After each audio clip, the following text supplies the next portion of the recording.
Hey everybody, I'm Not Great, and welcome to another recording live stream of Chrono Trigger, the Let's game you all voted for. One thing nobody voted for is what we're doing today, and that is this incredibly shitty series of fetch quests that we have to do. So we're gonna do them. So when last we left off, what am I doing? Oh yeah, this is a recording stream, so I need to actually hit record, so hang on a sec. Hey everybody, I'm Not Great, and welcome to another episode of Chrono Trigger, the Let's Play you voted for. And can still vote for if you really want to, even though we're almost done with the game, and by the time you see this episode, I will have wrapped up the whole damn thing. But still there to vote. If you want to vote, you can still do that. So these episodes are all called "We Suffer Together," because that is what we're going to be doing. We're all going to be suffering together. Through this series of fetch quests that seemingly never ends. Uh-oh.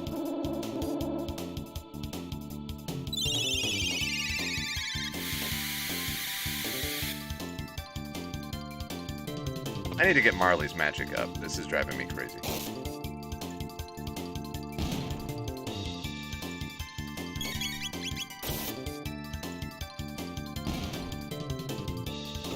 Bam.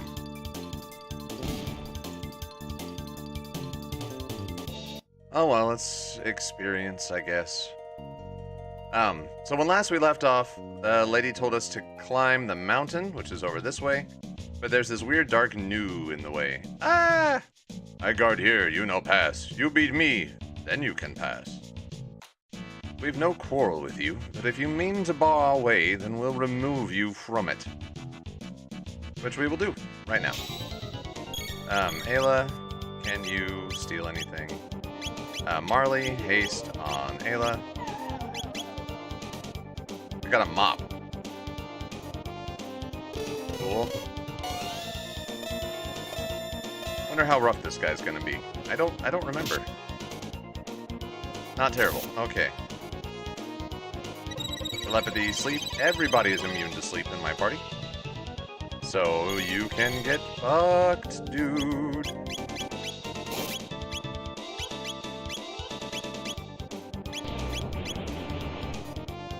We're all immune to all status effects. You're pointless.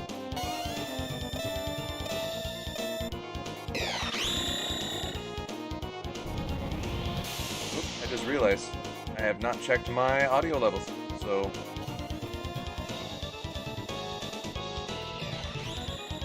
I should do that. I just realized I have not checked my audio levels. So there we go. Alright. What the hell? I shoot her. There we go. I've been doing chores. Alright. What the hell? Shoot her. Whatever. Alright. Well, even his dark matter did not do a whole lot of damage. That's sad. Boulder toss, boulder toss. Fire bomb.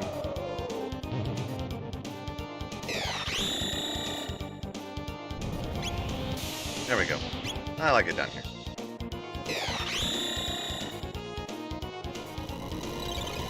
Alright, so we hit him with dark magic, and he goes straight into a dark matter reprisal. What happens if we hit him with ice magic, I wonder?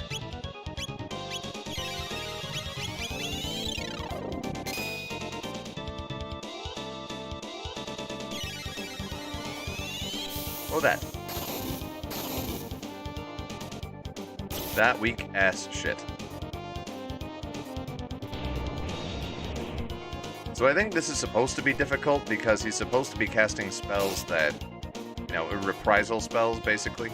He's supposed to be countering anything that we do with something that's a pain in the ass. But we're immune to all status effects, so It's not working.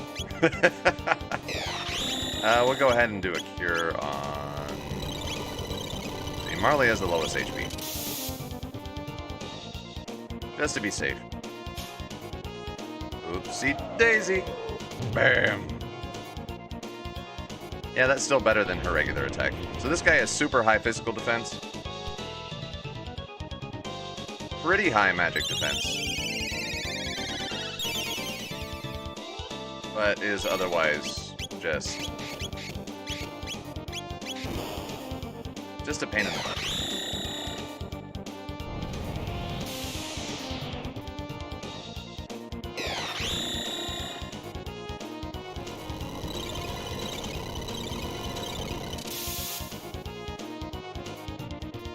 Magus is down.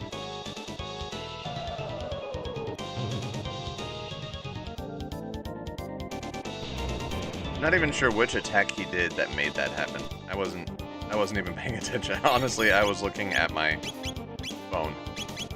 Because I got a notification.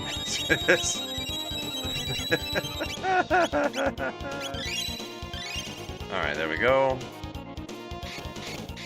Okay, that's what dropped Magus down to 1 HP. Yeah, that's what did it. Give Marley a kiss. We'll go ahead and use a high potion on Ayla. And a cure on Marley. And another boulder toss.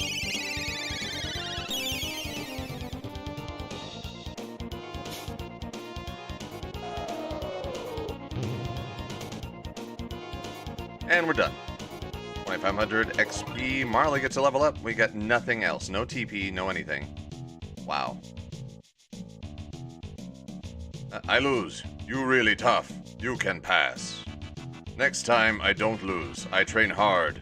Very hard. Then I win. Okay. The only reason that you knocked any of my people unconscious is because I was neglecting them.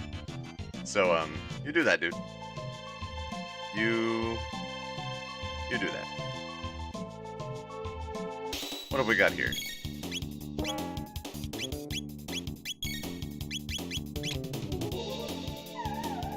Nothing? Nothing. Okay. I mean, we're keeping Ayla. I was gonna get her out of my party. What the shit? Alright, do a boulder toss. You missed. Do a dark bomb.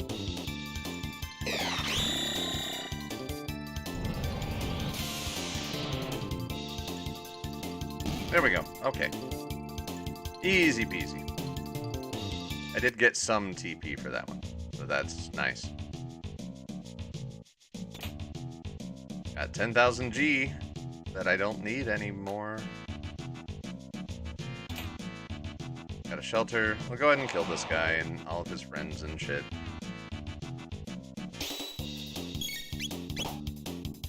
Let's try lightning too. And we'll just beat up the blue guys. The Slate Imps. If anybody's left alive, which they're not.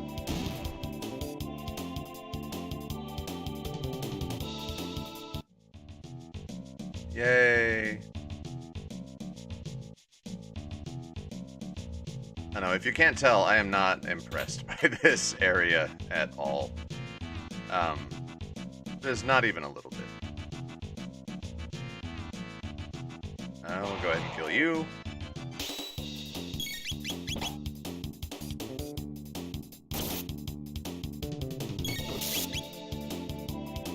And now you're dead. I just know that we're in for like a massive series of fetch quests, and it hurts my soul, man. Marley finally learned a rise. I think that's her final tech. Yeah. So we can get rid of Marley. Party Marley. You're good. You're good. You're good. You're good. Let's see if Frog has one more thing. I mean, like, why not, you know?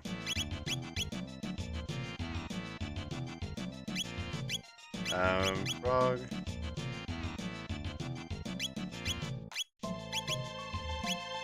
Yeah, we'll throw Robo in.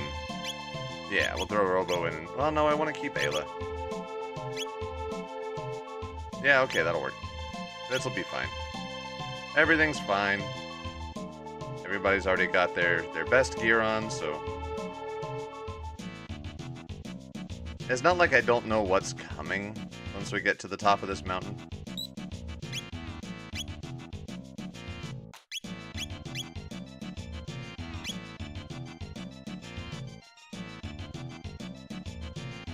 Like, I have a good idea anyways, if I remember right. Wait, you're evil reptites?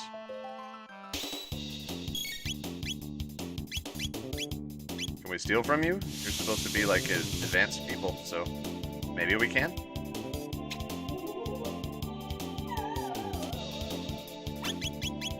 Oh, exiles, okay. They have nothing to steal.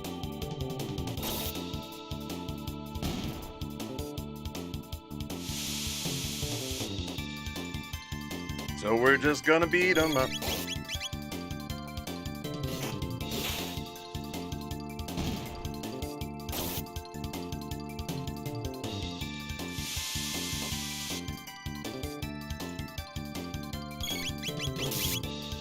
I mean, there's no point in even using MP on them. I mean, just...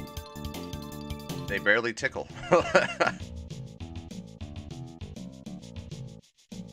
This is gonna be frogs, like, no... Okay, bugs. Also probably still have nothing to steal.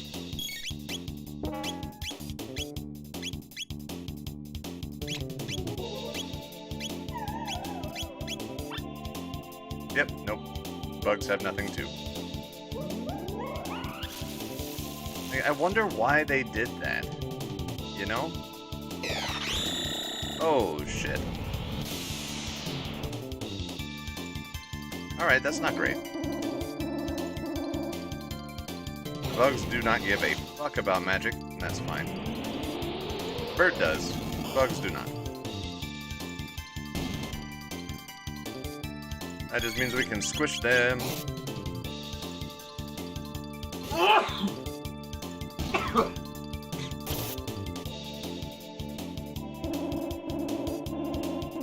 They're gonna keep trying to put my people to sleep, and none of my people want to sleep.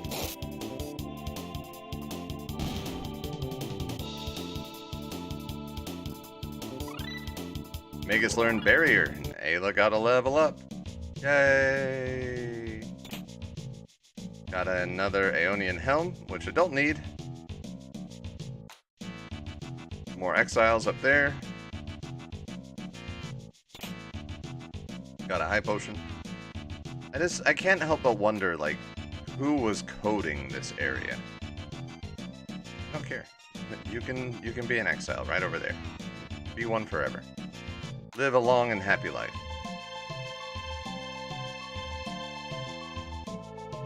Okay, that's the way out, it looks like. There we are. An Aeonian suit. Which I'm pretty sure we also don't need. Yep, Nova armor is better.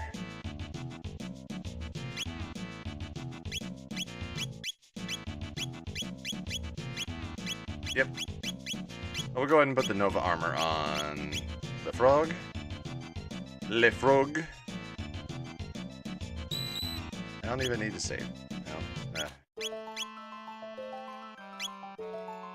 Like, somebody programmed this place and thought that they were making a difficult, like, challenging endgame thing, I think. What is this? Got a Prisma Stone. Yep, all the way up here for that. Now we have to run all the way down.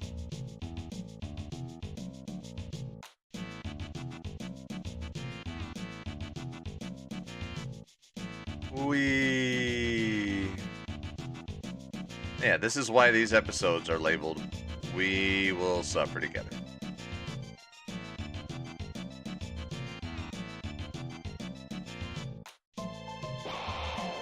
Oh no, it's the thing again. Magus, do Dark Bomb on that guy. Frog and Ayla attack the bugs that are left alive.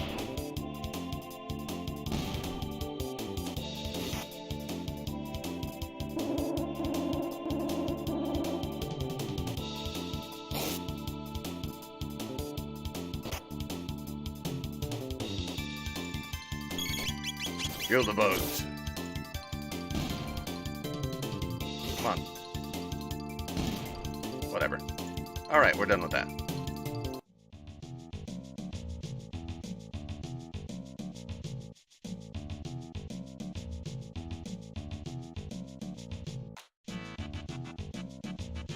Come on. Go around her. There you go.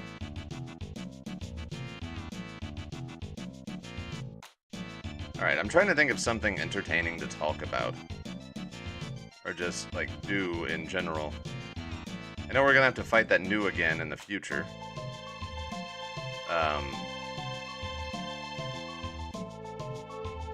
God, what else is there, man? Like, so I did a panel labeling. Ah, fuck you.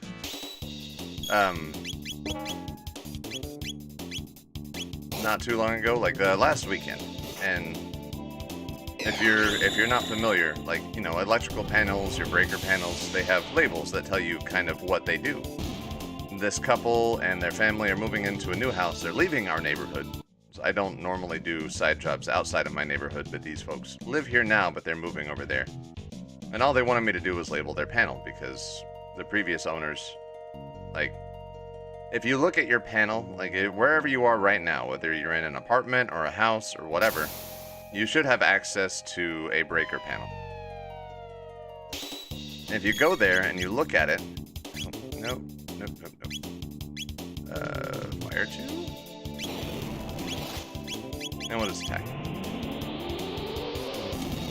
You look at the labels, they should say something like, you know, like bedroom 1 outlets, or like study outlets, or living room outlets, or, you know, the kitchen lights, or garage GFCIs, shit like that. What you see a lot, especially in oldish homes, oldish and older homes, is the electricians got super fucking lazy, and I was like, you'll just see like 10 breakers out of your whole panel if you're in a house that just say lights and plugs. Like L&P, lights and plugs. Let's see. The Prisma Stone, you found it. May I borrow it? Yeah, sure. Like, make your kid unsick. That's fine. Oh, praise be. What the fuck? My daughter should be fine now. This is all I have to offer you in thanks, but I hope it will prove useful. Here, take a capsule set. 2 strength, 2 magic, and 2 speed capsules. All right. Let's see.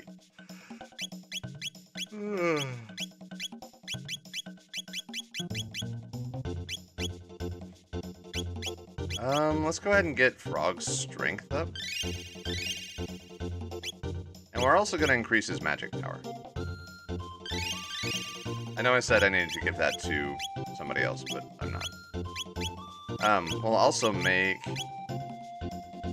We'll save those for... Actually, yeah, we're gonna fuck around with our party a little bit.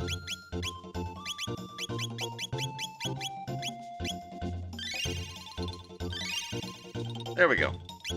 Give those to Chrono. And then get Chrono back out of our party.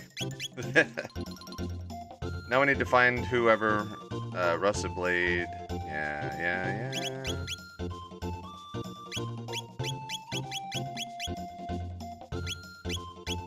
We don't need any of this shit. Nope. Alright, who else has got a quest for us? Golden Hammer. If I ever have another favor to ask you, okay. The monster's truly gone for good. Yes. The stone, is that a Prisma Stone? Incredible, it truly exists. You know, it's said that if 2 such stones are enshrined together in this village's sanctuary, a divine power will merge them to form a gem of even greater power. Oh, I'd love to see such a gem. And you already have the Prisma Stone. Won't you try to make my dream come true? Yeah. You mean it? Oh, I can't wait. If anyone can do it, it's you. Now we have to leave and travel through time again.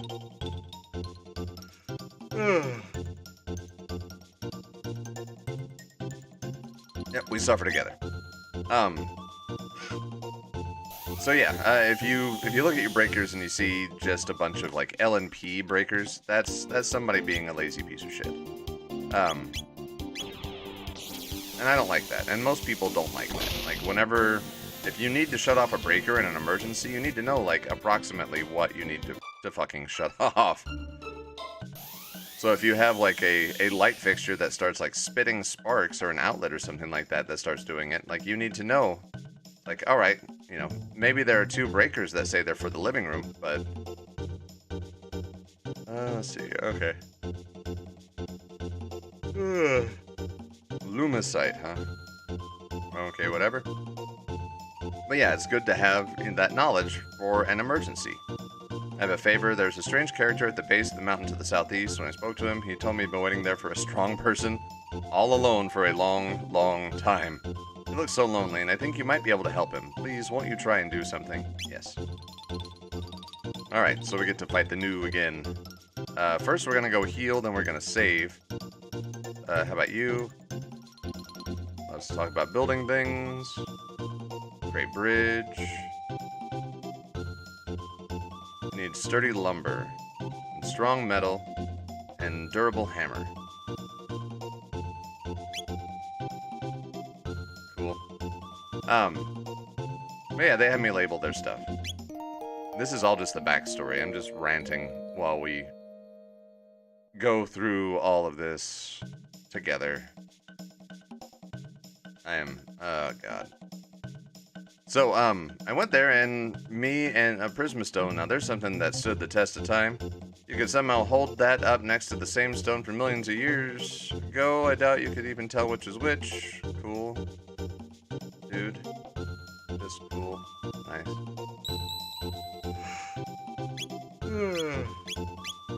There we go. Yep, super excited. So anyways, I'm going back there tomorrow. Fuck. This is not... Whatever.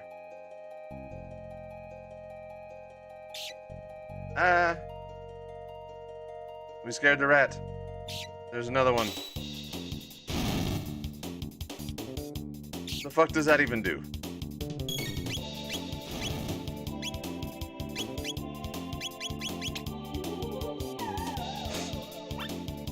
Nope, nothing. Cool.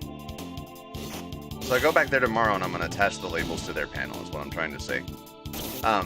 Which brings me to the whole, like, point that I was trying to get at. So what I've done, and I don't know why more people don't do, is I've taken them and I printed, like, I typed everything up in a grid in a Google Doc, basically. And, we're going to go get those chests, but something might come out and jump us. I don't know.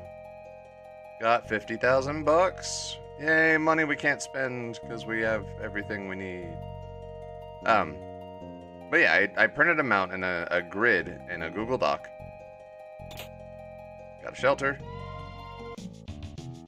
Alright, let's do something. I don't fucking know. Let me finish this thought and then we'll move on. So I printed them out in a grid in a Google Doc, and I went to an Office Depot or an office store, and like had them printed up on cardstock, and then got some of those like easy laminating sheets, the ones that are just like 2 pieces of laminate that you like close, like sandwich over your thing. Like the most expensive part was the sheets. This is like for 10 of them it was like 17 bucks. But the printing was like $2, and then I got some packing tape, like some clear tape, and that was like $5. So like per sheet, we're looking at like $2.50. And why the hell don't more electricians do this? You remember? I lose, then I train. Then I lose no more. Next time, I beat you. I wait on top of mountain. Lots of monsters on mountain. You come up. So you're not even gonna fight me here. You're gonna make me follow your ass. Sure. Yeah, I don't know why more electricians don't fucking do that. Because it's super durable. If you have to change anything, you can always just use this 30,000G. You can always just use a regular label maker and pop, like, labels on top of it. But it's waterproof. Oh, fuck. Ladder break. No can go up. Make new strong ladder? Yeah, Ayla, we're gonna make a new strong ladder. But yeah, I just don't get it. Like, the cost per sheet, like, per page, is like, $2.50. So why? Why the fuck? Why the fuck?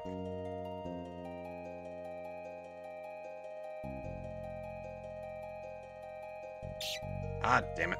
Oh well. I have never tried in any other... Dickbag. Never tried in any other part of the game to avoid combat as much as I'm trying to avoid it here. Yeah, I don't get it. Like, it doesn't make any sense to me. The cost is negligible, the effort is negligible compared to actually, like, tracing out all the circuits anyway. I think more people should do it. And that was the rant that I'm trying to use to fill time right now. Fuck, I'm running out of things to rant about. Maybe this guy up here will help us with the ladder. Somebody had ladder words. Want to enter the sanctuary? Well, you are our heroes, but there are customs to be obeyed. Entrance is forbidden without the blessed rept mark. Would you be kind enough to fetch it from the northern wood first? If you retrieve the crest, I will allow you inside. Okay. First we need to find whoever the fuck the ladder person is. Sturdy vines make a sturdy ladder. You ought to be able to find some growing in a thicket down in the southern glade. Alright, so we need to go up here. We'll go ahead and rest to get the rept crest. And then we need to head back south to get the vines for the ladder.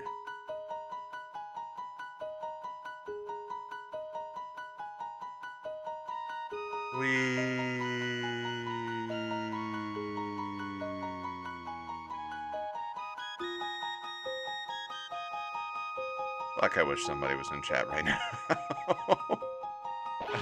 Ah, damn it.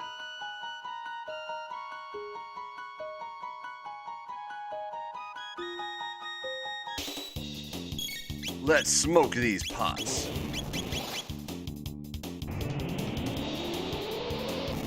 That was a weed joke.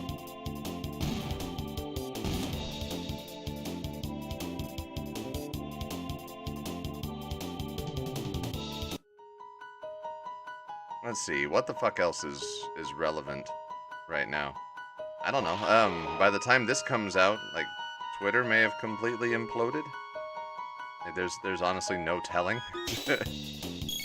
No clue.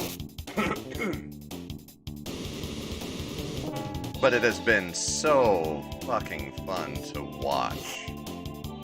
Like, I don't know who you watch on Twitter, if you're on Twitter.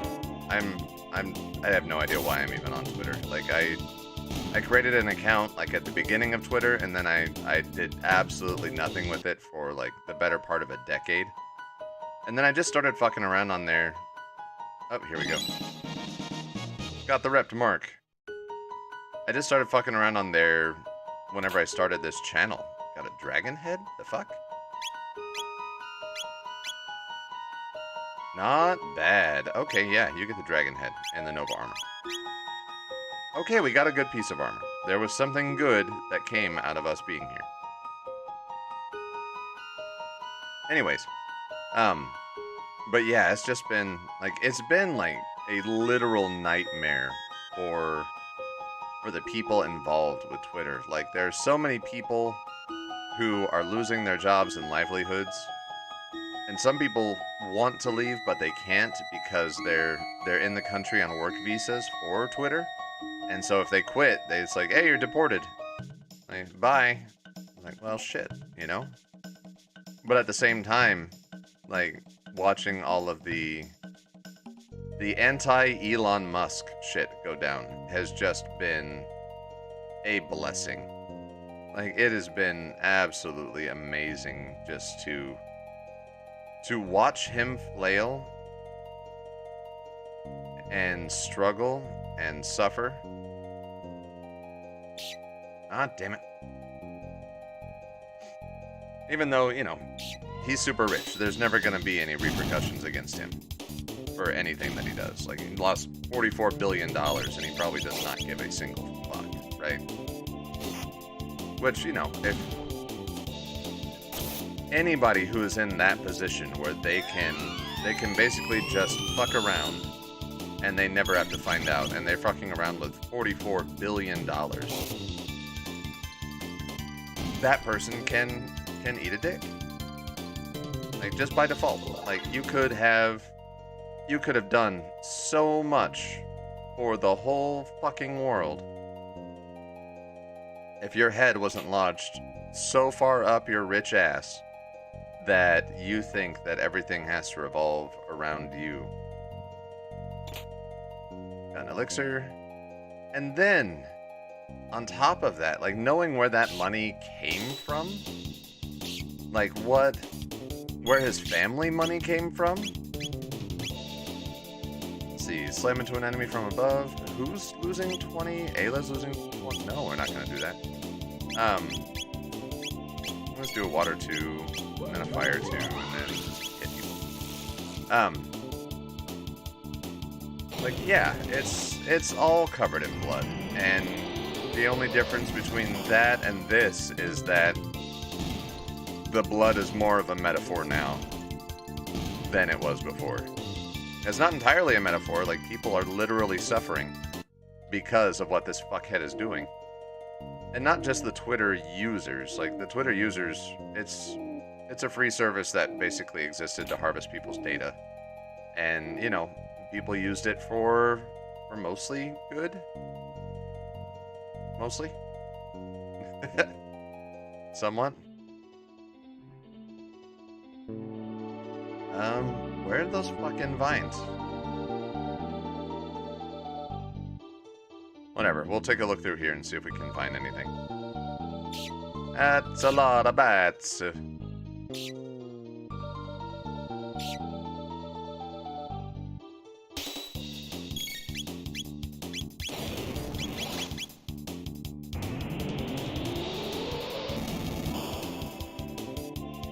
And then, oh god, all the banning that he did of people who were making fun of him, and the justifications of that shit. Magus got a level up.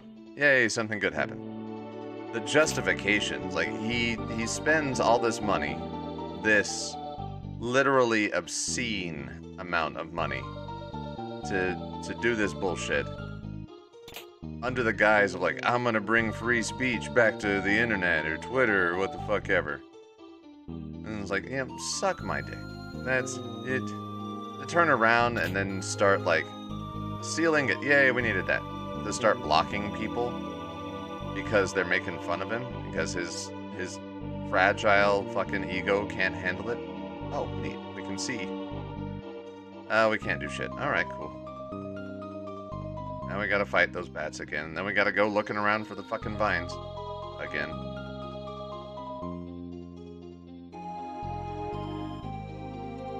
Okay, good. We dodged him. Nice. It's just absurd is what I'm getting at. Like, absolutely batshit crazy. I don't know, maybe we need to fight that frog? Maybe he's, like, sitting on the vines? It's a super optional frog. And he's dead.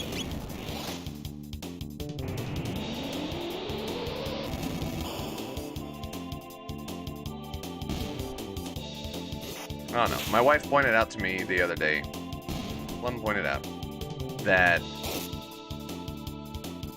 there was a time where I looked at what Elon Musk was doing and was like, alright, this is really cool. You know, he's working on electric vehicles. He wants to make them affordable. And then there was the whole, like, SpaceX thing. It's like, alright, well, you know, that's cool, I guess. And now we've just hit the point where it's just like, who the fuck cares? Like, it's not even him that's doing this shit. He's just, like, putting a name and a public face to work that was already going on. And yeah, he helped facilitate a lot of it. But that was also back before we knew he was batshit crazy. Like, in a bad way. Like, the bad kind of batshit crazy. Where are these fucking vines, dude? Where the fuck are these fucking vines?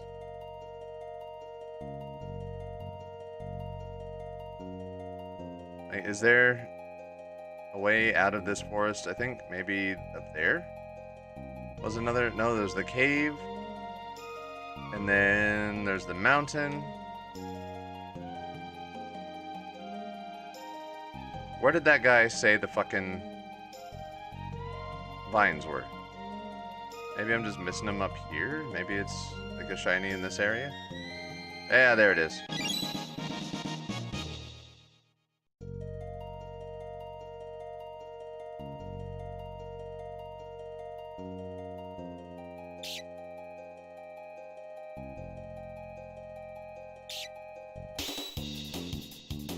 I don't know. All that to say, in 5 minutes, like, fuck that guy.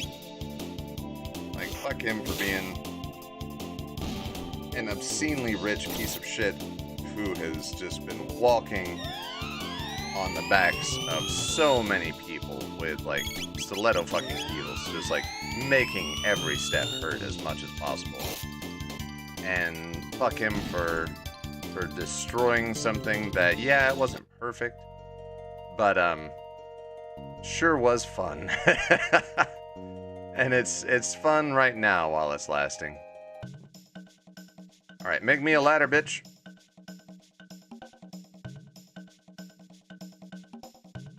You ought to be able to find some in the thicket down the southern glade. I have sturdy vines, fucker.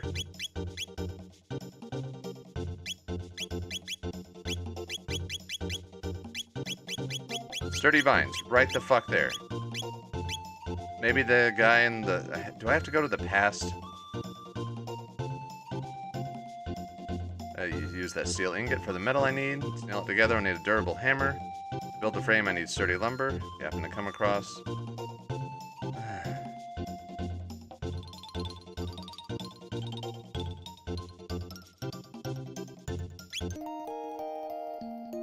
What the fuck?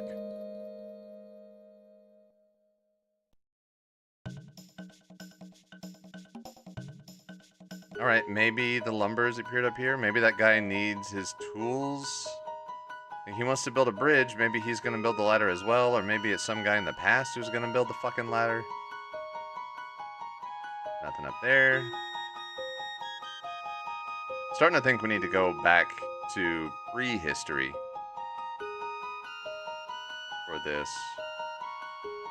I really don't want to fight. Ah, damn it!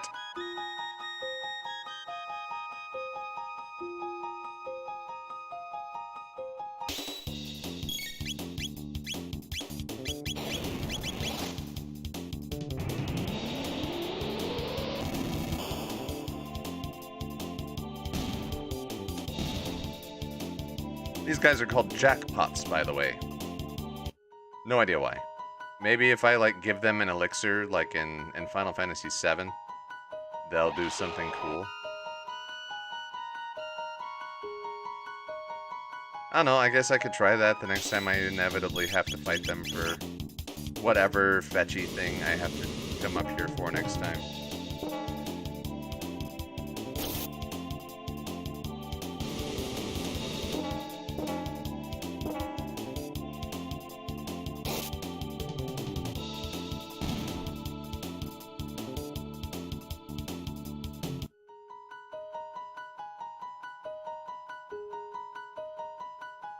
I hear a cat outside wanting to come in.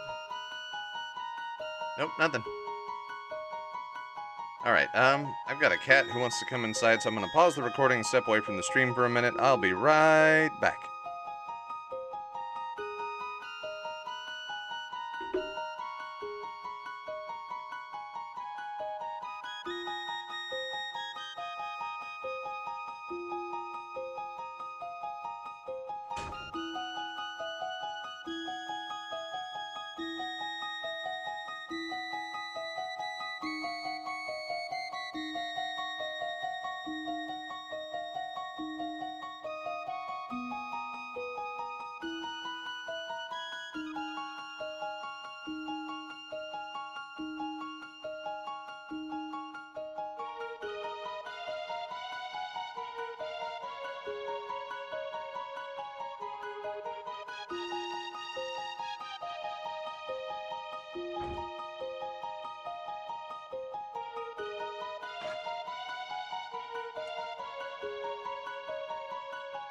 And we're back.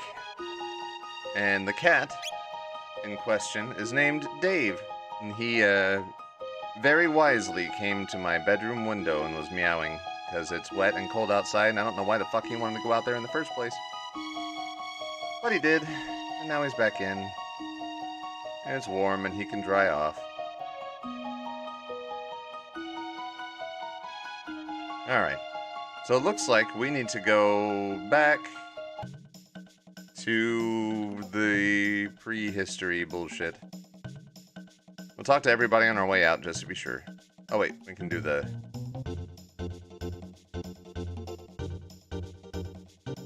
Yes, this is it. Yeah, sanctuary. Blah, blah, blah.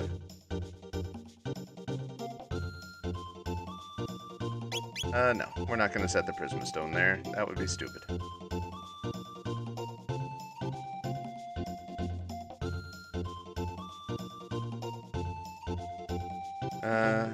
Please, won't you go to the mountain? Okay, yeah, I'm trying, dude. I'm trying.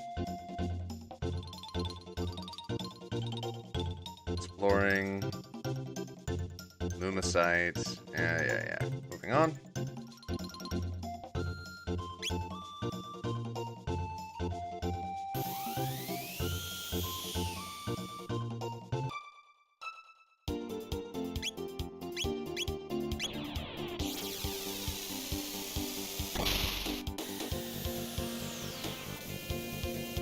It's cool how you can actually, like, see the continental drift over time. I like to imagine that's what that is, and not just, like, the maps being subtly different. Alright, you're still good? I don't have a rusted blade. Lumber, try my friend in the Millennial Wood. He might be able to help. Okay, cool. Wait, need to borrow the golden hammer? Alright, I'm not using it at the moment, and I did receive it from you after all. Here you go. Got the fucking hammer.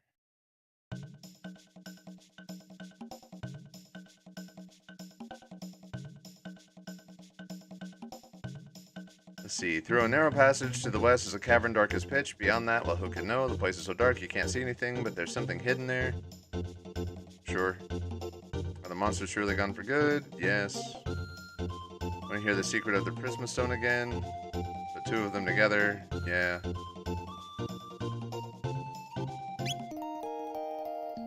This guy's the only cool reptite. He's just like, you know what? I don't want you to do anything. Just crash at my place, man. You've been running around a lot. Like, I hope you sleep well. Alright, look. Lumber. There used to be an enormous tree growing in this wood, but the monsters felled it. What a waste, such a strong and stalwart tree. Fuck. You need lumber to build a bridge? Well, I'd much rather see that tree used than let it go to waste. Wait right here. I'll saw some wood for you. That's remarkably helpful. Here you go. I'm sure it will serve well. I got Godwood. That is a dirty joke waiting to happen, and I'm above those kinds of shenanigans. Thank you very much. Alright, so we got the lumber, we got the iron, we got the hammer. Let's get the fuck out of here.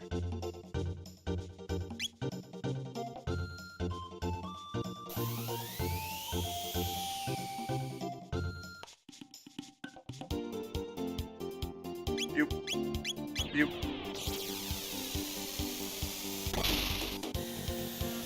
You know what? This is just gonna be a super long episode. I'm gonna keep the stream going. I'm not gonna break this one up like I normally do into like hour-long chunks. We're just gonna get through this. We are going to get through this together. Right? Right? Guys? Oh, that Godwood should be nice, and that golden hammer is glorious. This would make a bridge of my dreams. Here, take this. Got a haste helm. Alright, well. And then off to the mountains I go. Then get the fuck out.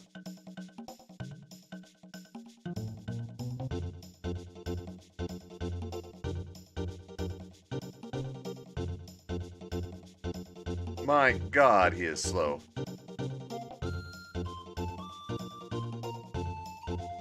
I have sturdy vines. Do I just need to go over there? Like, am I making my own ladder here?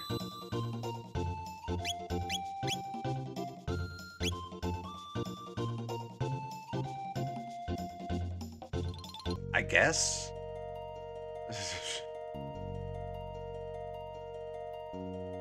The least helpful reptide.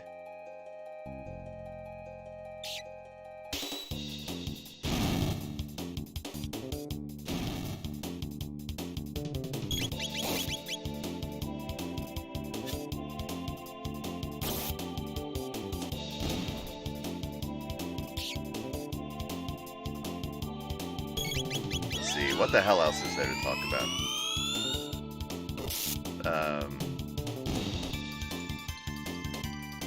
Just rambling. Fuck. I am gonna go down. I guess it seems like we have to make our own ladder here. There's a reptite who's willing to build us a bridge.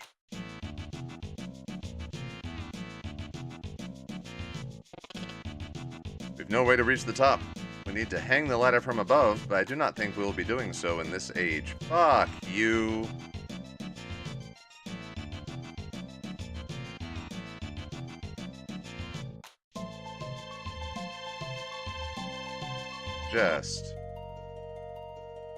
Just get fucked.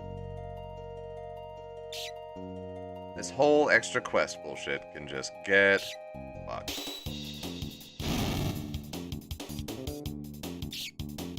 Alright, here's what I'm gonna do. I'm gonna open up Twitter.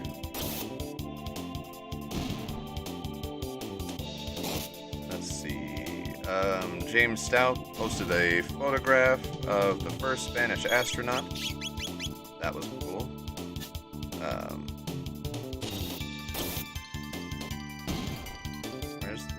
How can I see the trending bullshit? I don't even fucking know. Alright, we're moving again. This is what I've been reduced to. Oh wait, I have to hit that thing. Latest tweets show up as they happen. Wait, go back home? Maybe? Or maybe I just can't see it if I'm not using the app, which I don't like to do. Oh well, whatever. Let's go back. Oh, I know, I can pull up, like, NPR. Let's see if there's anything decent. I've been really disappointed with NPR lately. Like, ever since Trump was out of office, they've just gotten... I think they've relaxed. Like, the journalists, it doesn't feel like they're really pushing anymore. Because, you know, things went to shit. Like, there were a lot of fucked up things happening. Maybe they're just exhausted and they still haven't recovered. Like, maybe that's it. I don't fucking know. Don't fucking know. I do know I want to kill these frogs.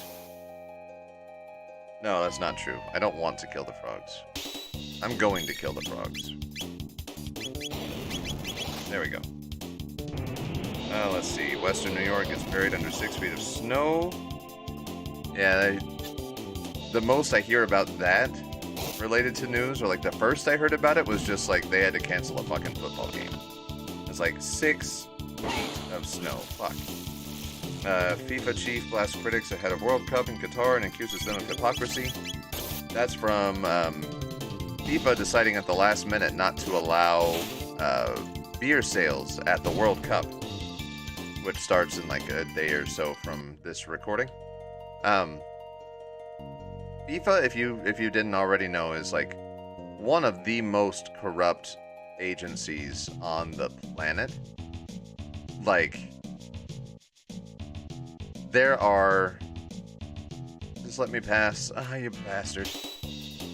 There are oil cartels that are less corrupt than FIFA. Like, fucking OPEC is less corrupt than FIFA is. And I love soccer/football.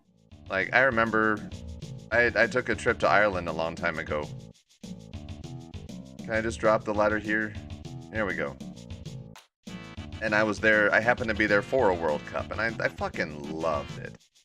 Now Frog says, this is the ladder that has collapsed. Let us build the new one beside it.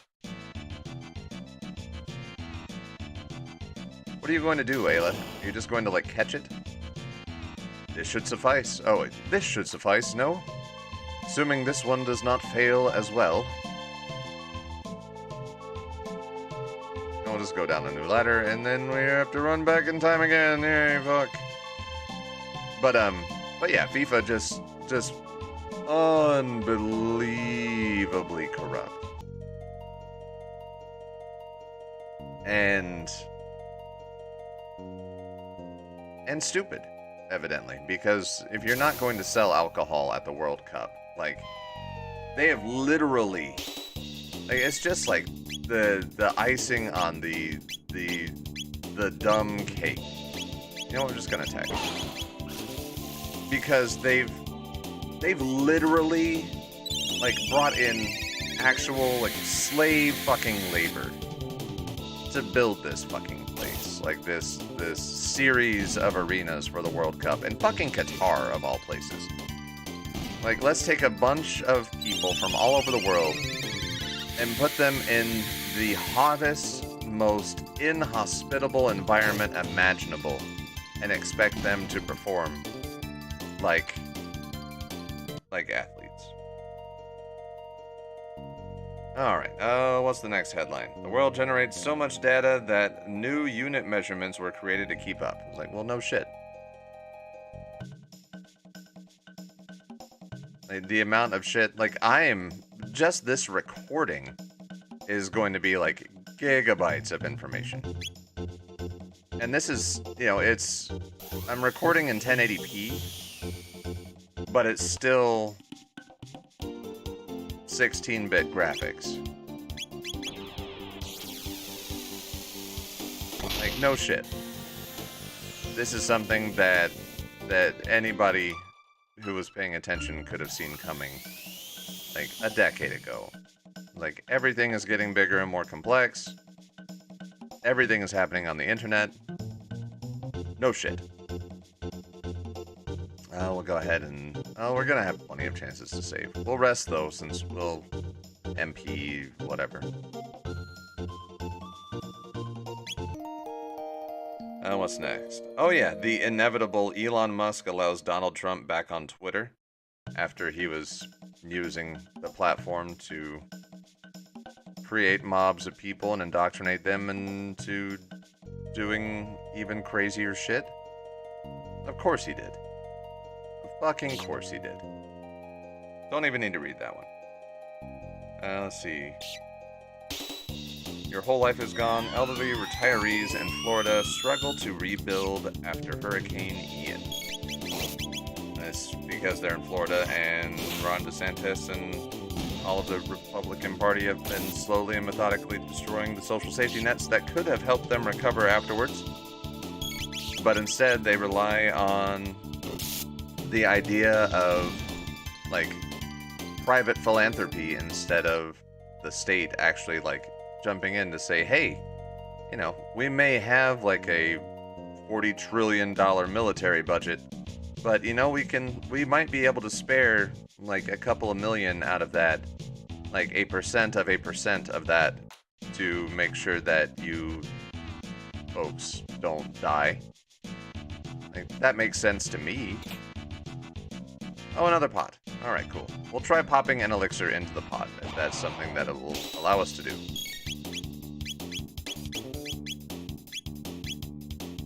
It will not.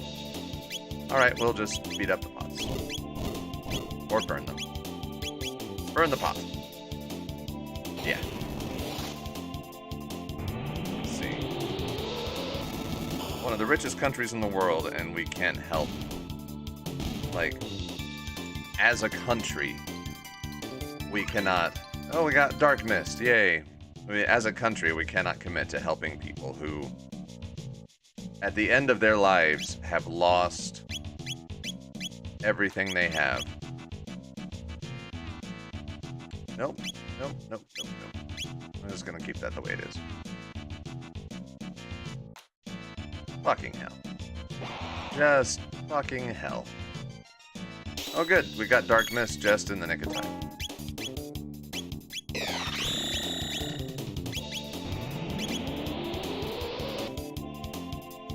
And we're done. Oh, fuck. Let's see. An Albany bishop accused of abuse, part of why I'm not Catholic anymore, has asked the Pope to remove him from the priesthood. It's like, you shouldn't have to... What?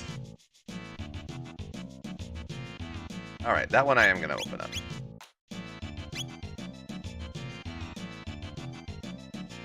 What's my health like? We'll go ahead and do some slurps. There we go. What do we got? Vatican City. The retired Bishop of Albany, New York, who has admitted to covering up for predator priests and has himself been accused of sexual abuse, has asked the Pope to remove him from the priesthood. Why is this taking an extra step? Like, why the fuck is this taking an extra step? Like, that should have been, like, the default positions. Like, oh, well, you made sure a rainbow helm. Alright, let's see. Equipment. It halves light damage. Alright, neat.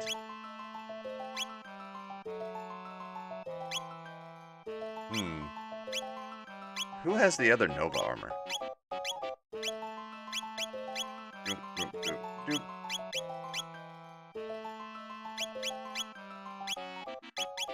Alright, you get to keep your stuff, because it's cool.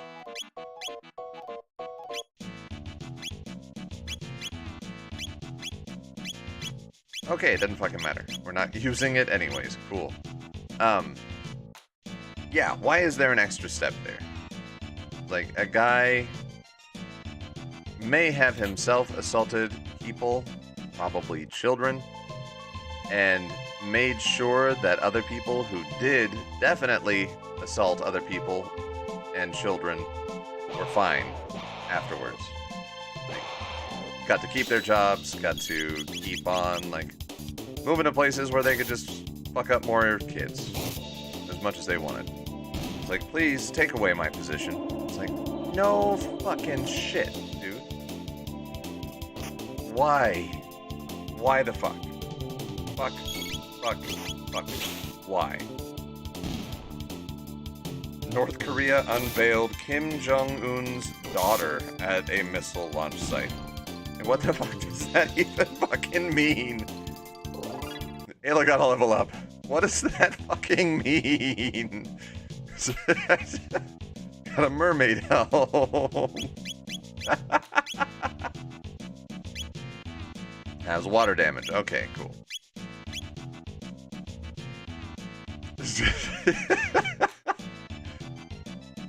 Oh, you finally get here. I wait long time for you. I train lots and lots. Now I beat you.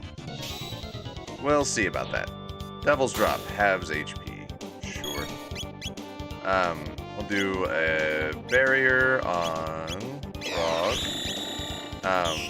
We'll do a heal. We'll see if we can charm another mop out of this guy. Or maybe this time he has a broom. Nope, we just got a second mop. Ow. Thunderburst. How much does that? That hurt a whole fucking lot. Okay. Now we are cooking with fire. Cure 2 on yourself. And let's see what happens if we toss him like a rock again.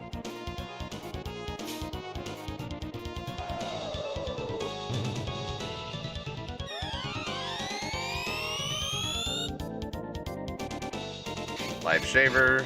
Yeah, you've used that one before. I know that trick.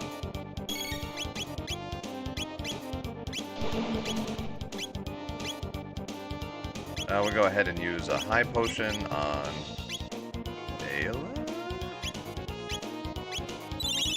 And Boulder Toss again. Let's see. World Cup 2022. How to watch the matches online and on TV. Please don't. Don't give them support. Because they have not at all earned it. Telekinesis. It's the same thing that Azala used on us. Ow. 29. There's a barrier on yourself. Nobody needs to be healed right now. So let's go ahead and see what happens if we use a drop down. Or if you really need to watch the World Cup, steal it. Steal it. Here, 2. We'll do a kiss. And we'll do another Dark Bomb.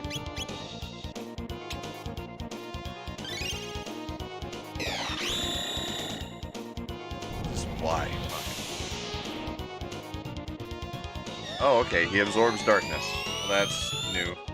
Alright, let's focus on this fight. This may actually need to be a thing that we try to do.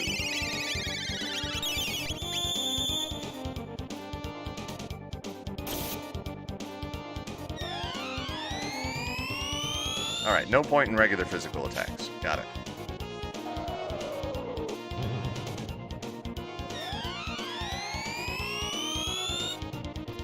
Maybe I should have Magus use items on people?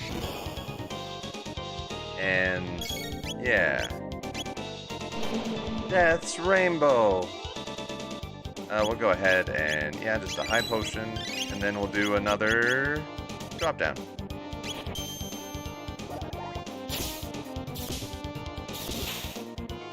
Yeah, I like that damage.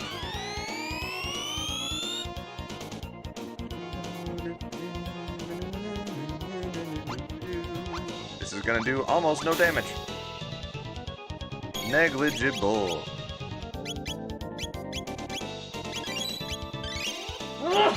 Oh, pardon me. Ayla's down to 8 MP. Alright, next time Frog heals, we'll use a... hell, we'll just use an elixir on her. Frog is going to cast heal.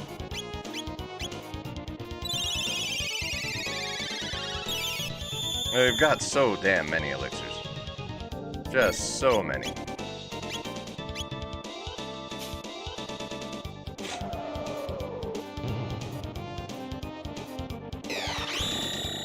Oh no, he got stronger. Give Frog back his barrier. And we'll go ahead and use an aerial strike. See how much damage that does. 521. It's not terrible. He's stronger now, maybe he's not counterattacking as much.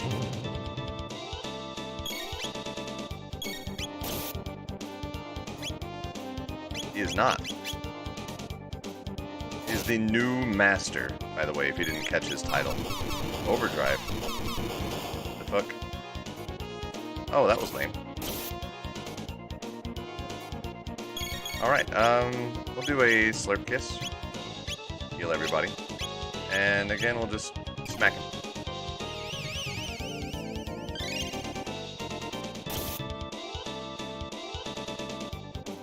And we're done. Frog gets a level up. Magus got a level up. Why I lose? I'm very strong now, but I can't win. Have you no companions? No people you wish to protect? Those are what drive a man to victory, not strength of arm. Oh, I need friends. I never think like that. Maybe you're right. Will you be my friends? Not ask, befriend. Be nice. Help.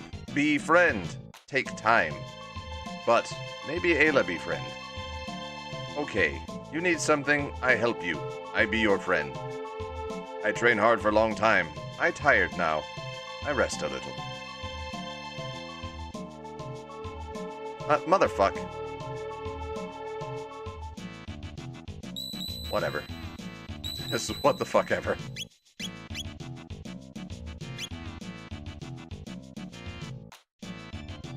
He's still there? Yeah, he's still there. Alright, whatever. Fuck it. Just fuck it. And we got a bridge, yay!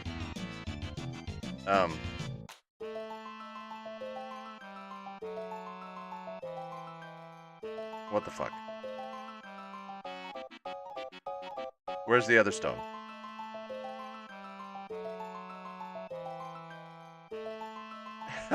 Why? Why? Alright, let's go.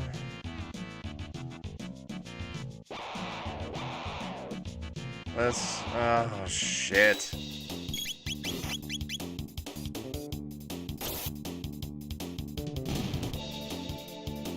Alright.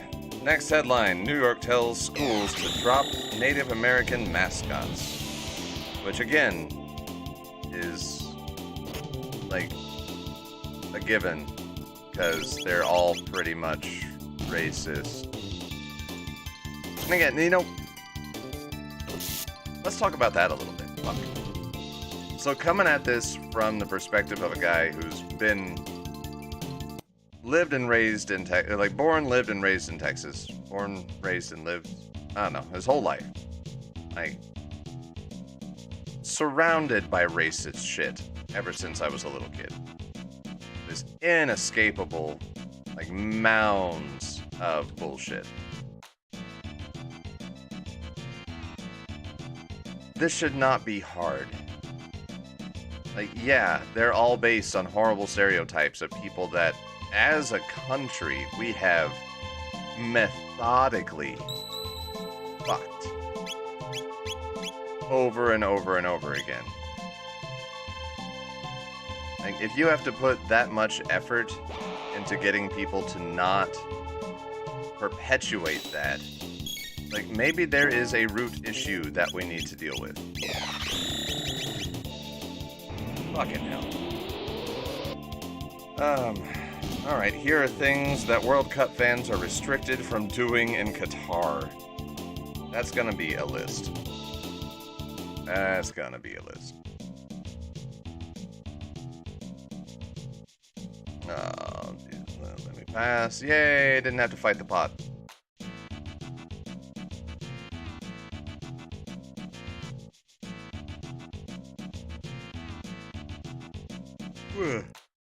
Or the bird.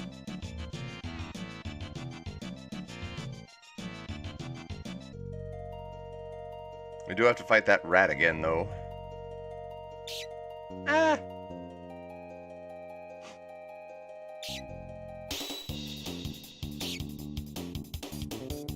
See, alcohol, of course, is tightly regulated in Qatar, where customs agents are under orders to seize any booze visitors try to bring into the country.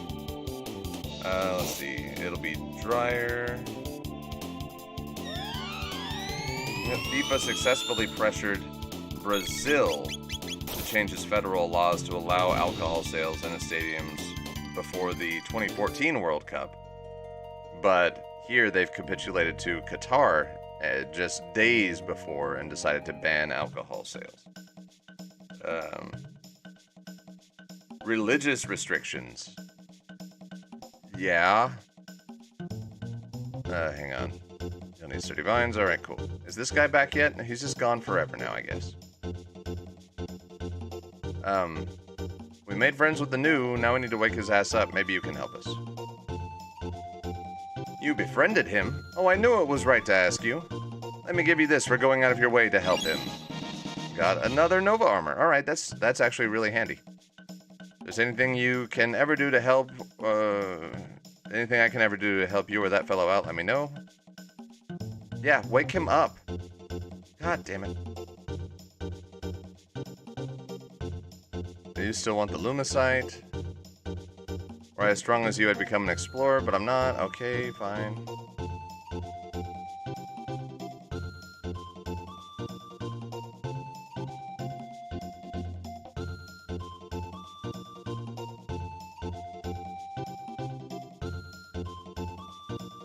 Alright, let's just go ahead and set the Prisma Stone there. This bucket. Maybe we can't carry two at once.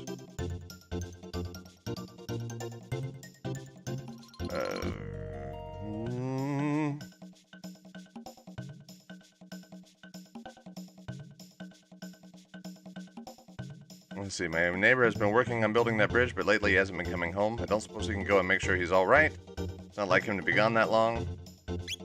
Yes, he's somewhere on the mount, and we're gonna go find him. So we have to fight the rat again.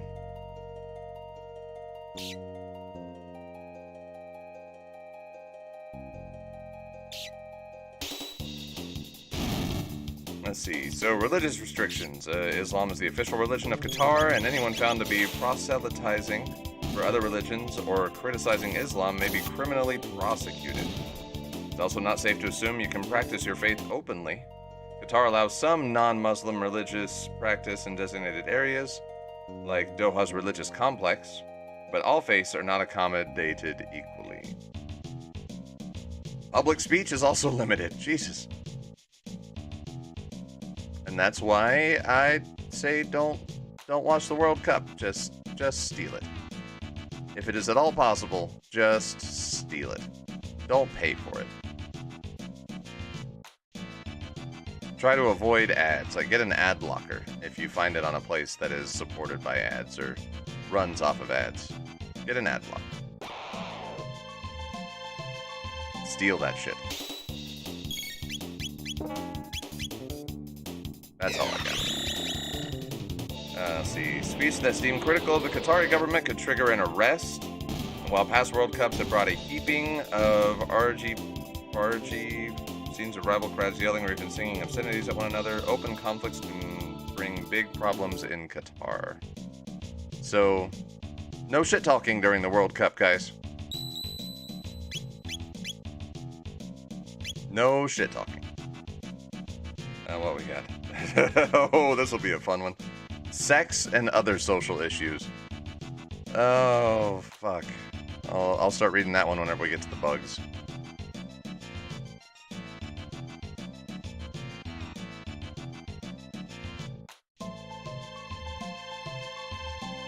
Go up the ladder, up this ladder.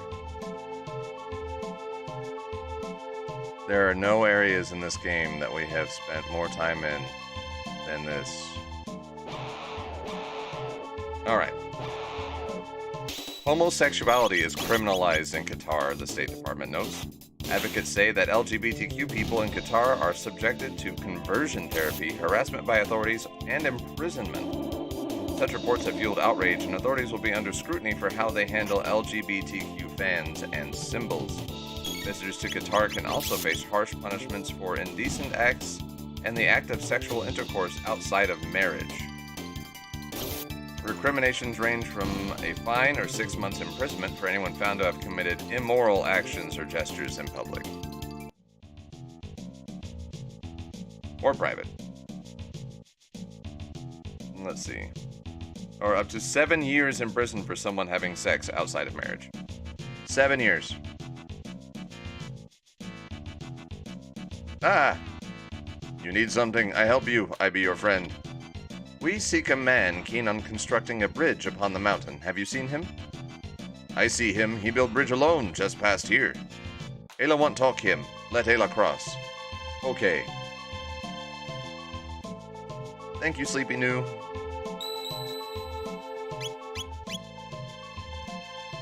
See, if a pregnant fan goes to Qatar for the World Cup, they should be prepared to show a marriage certificate if they need prenatal care there.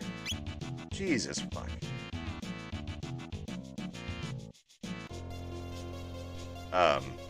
Wow, this guy found a cave and got into some shit. Alright. Brave heroes, help! My thanks. I fear I'd not have survived much longer. Been toiling away at this bridge, but the work takes a good deal out of a man. Seems I grew a tad careless and lost my footing. Only I had someone with more brawn to assist me. It'll be some time before I finish at this rate. Why not use a new? They've strength and stamina enough. You have an idea of someone who could help? My pardons, but it would be most gracious if you could, if you could inquire on my behalf. Yeah, let's go talk to our friend, the new master. Look at all this wasted space. Oh.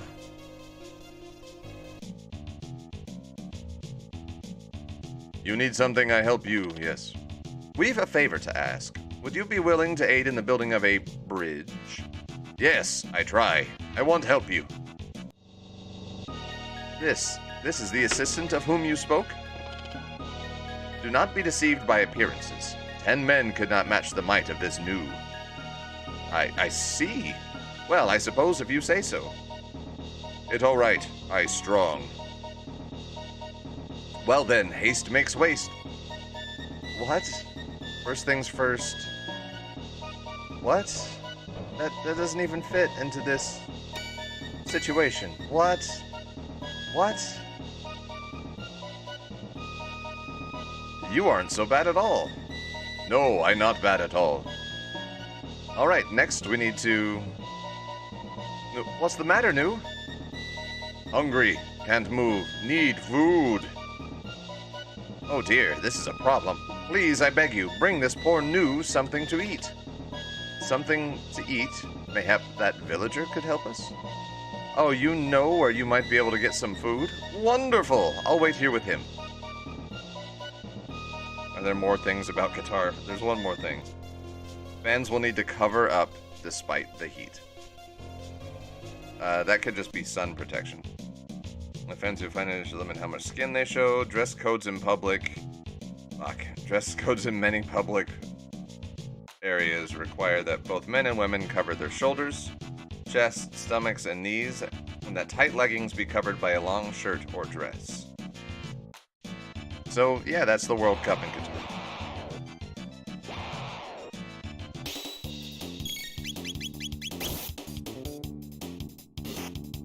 Well, at least, you know, good news is Grindr went public, had an IPO, and their stock is soaring. So that's cool.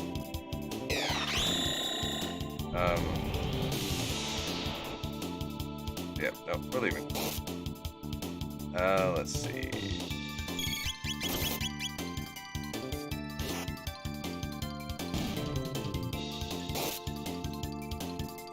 I'm not even paying attention to these fights, by the way. Just not even a little bit.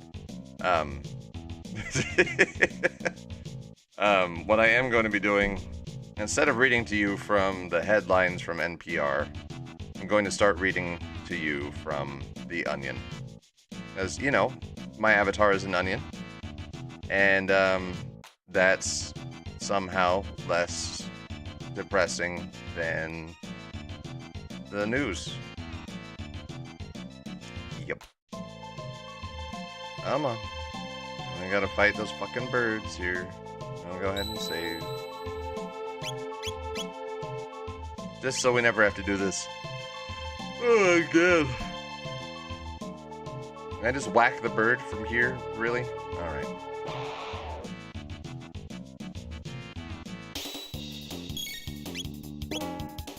Oh shit, okay. Go ahead and give a mid-ether to Magus. And then Darkness. There we go. Let's see. Facebook HQ on lockdown after Mark Zuckerberg's avatar breaks out of metaverse. I like it. I'll read that. That is way more entertaining than the news. I have thought of taking time to dedicate an entire video series just to, like, reading The Onion on a video. It's like The Onion for blind people, basically.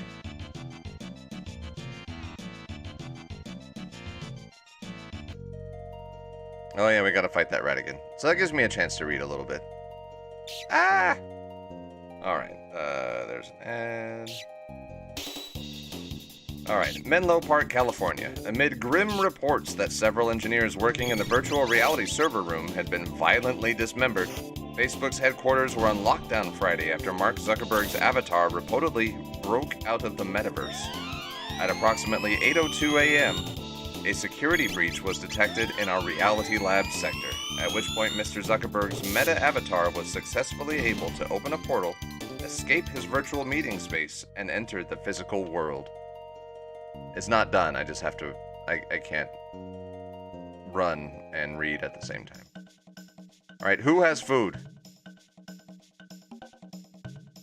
Let's see, I love to build things, want to make something that will last for centuries to come. Sure, cool. He's well then, that's a relief. If you see him again, be sure to give him my best wishes. What the fuck? Who has food?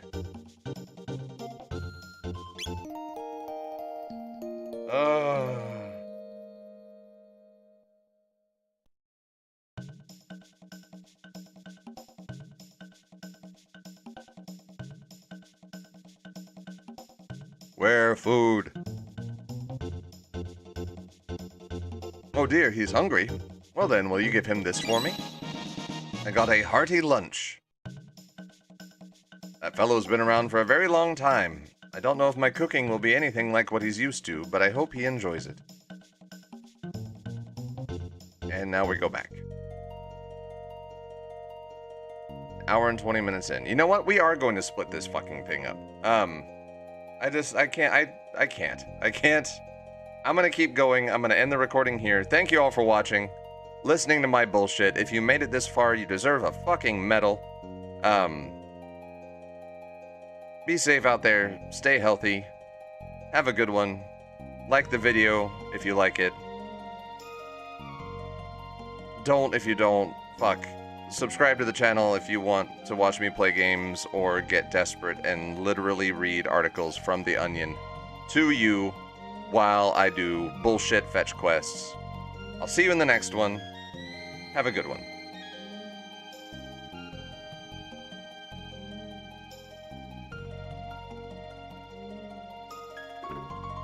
God damn. Hour and 20 minutes into this.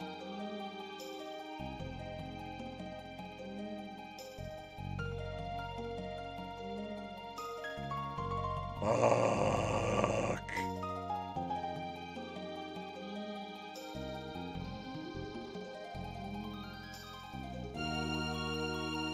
Alright, I need to plug in my phone. That's how long this is taking. I have to plug in my fucking phone. All I'm doing is reading news articles and headlines and shit. I have to plug in my goddamn phone. Oh, why? Why? Fuck. Oh, we'll do this. We'll get through this. We'll make it through. Alright, let's see. There we go. I'm scrolling through so I can continue reading at the right spot. God damn it. Water.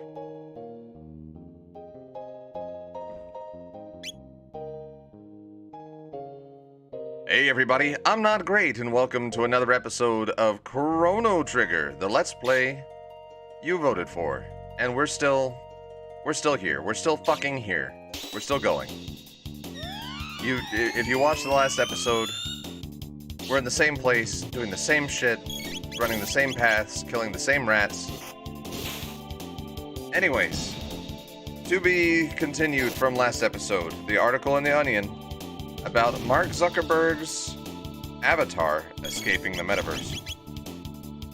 At approximately 8:02 a.m., a security breach was detected in our reality lab sector, at which point Mr. Zuckerberg's meta avatar was successfully able to open a portal, escape his virtual meeting space, and enter the physical world, is where we left off. And let's see, it said Meta Security Chief Robert Silakis, adding that the 3D rendered avatar, which had green eyes, brown hair, and no legs, was currently floating up and down the halls and running into a wall. Currently floating up and down the halls of the building. There we go. I'll continue reading in the next fight, which is gonna be those fucking birds. We know this, because we fought them. We fought them so many times before. So many times. There they are, right there, waiting for us. Like they always are. Dark Mist, you're dead. Alright, according to reports, the Avatar was dancing, singing, and laughing maniacally as it methodically snapped dozens of employees' necks, crushed their skulls, and tore them limb from limb.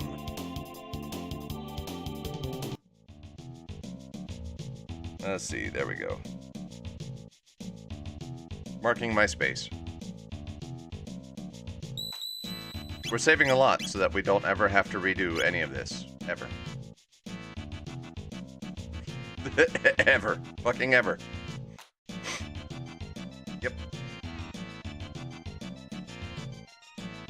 All of this just so we can bring a new lunch.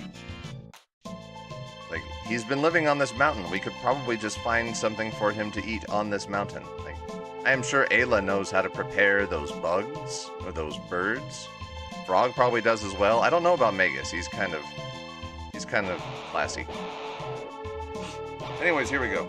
The moment his avatar entered the physical world, the real Mark Zuckerberg received a painful shock from his Oculus goggles and was knocked out, at which point the avatar looked down at his hands, moved them without Zuckerberg's control, and in a menacing tone said, "Interesting."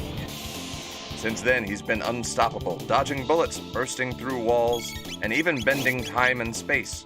At this point, we recommend that all Meta employees take their company-issued cyanide pill. Do not delay. At press time, Zuckerberg's avatar was reportedly seen floating outside the Meta CEO's office, staring into a security camera and saying, "You're next." See? Wasn't that better? Wasn't that better than the news? Let's see. Let me clean my glasses real fast.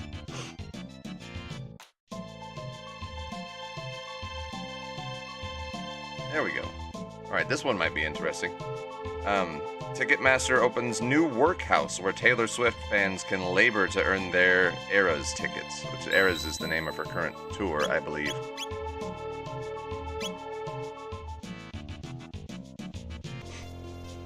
Through the menacing cave, which has nothing menacing in it whatsoever. Oh, you've brought him food? Thank you ever so much. Pretty sure my DS battery died when I was doing this on the DS at some point. Tastes good. A villager made that for you. It's to her you owe your thanks. Ah! Oh, she made this? I feel strong now. I work hard again. Can I ask favor? Favor? What favor? Please. I get hungry. I can't work. I want you bring me food. Old monster have good food. Long, long time ago. Sweet yellow thing. I like that food. Very well. I'd not deny such a simple request. I'll watch over this new. Please, hurry back if you can. Old monster. Fuck.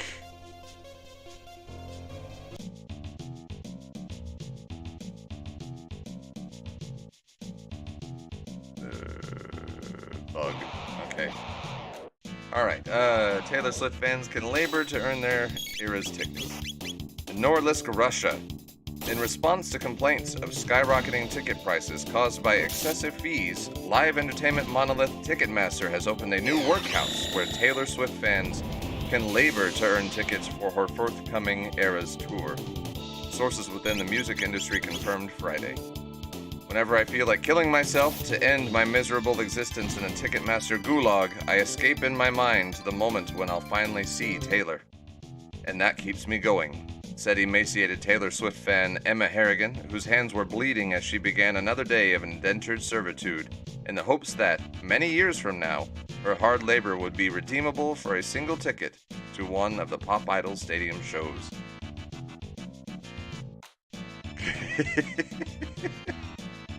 The Onion for the blind, everybody.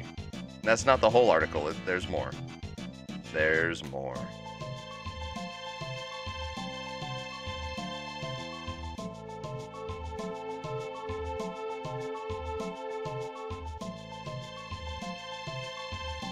God, I hate this.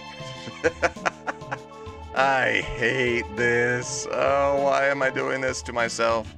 Why am I doing it to you? Why is this happening? Just at all. Let's see. The woman goes on to say, just 35,000 more hours toiling in the Ticketmaster mines, and I'll be with Tay-Tay. When that day comes, I will proudly sing along with Anti-Hero and dedicate every word to the thousands of fallen Swifties who did not survive this godforsaken place. Those who never earned the chance to stand 700 feet away from Taylor and listen to pre-recorded backing tracks of her greatest hits. At press time, Harrigan had reportedly collapsed from exhaustion and, after asking for a drink of water, was screamed at by a Ticketmaster overseer who demanded she shake it off. So good. Oh, man.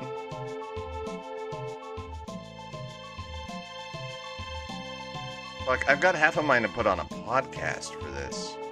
Like, I shouldn't feel like I'm at work while I'm playing a game. And yet, here we are. Like, what? Why? Alright. Let's see. Oh, this one will be specifically for RK9. A stream regular and person who has their own YouTube channel. Artemis rocket carrying mannequins to determine viability of department stores on Moon, Cape Canaveral, Florida. In an effort to one day place a permanent outpost in space, NASA confirmed Thursday that the recently launched Artemis 1 mega rocket was carrying mannequins to determine the viability of department stores on the Moon. Are we done here? Yeah, we're done. The article isn't done. The fight is done, so I have to pause.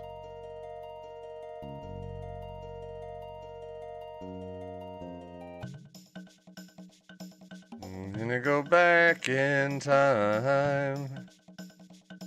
Do do do do do do do do do do do.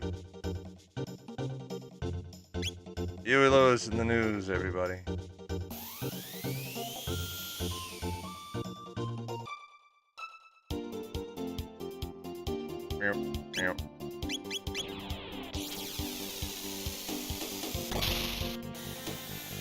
Yep. Nailed it.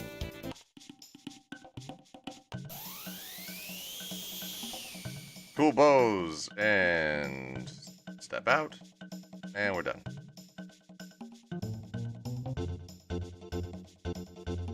Need to heal.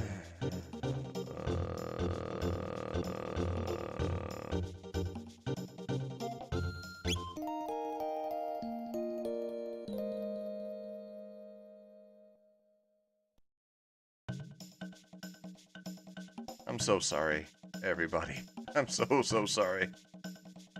No, I don't want to hear the secret of the Prism Stone again. Yes, the monsters are gone. Something hidden there, okay.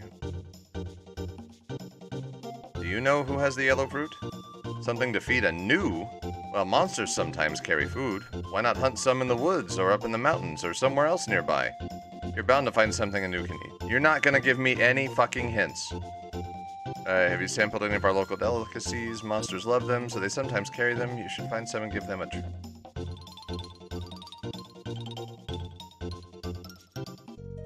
That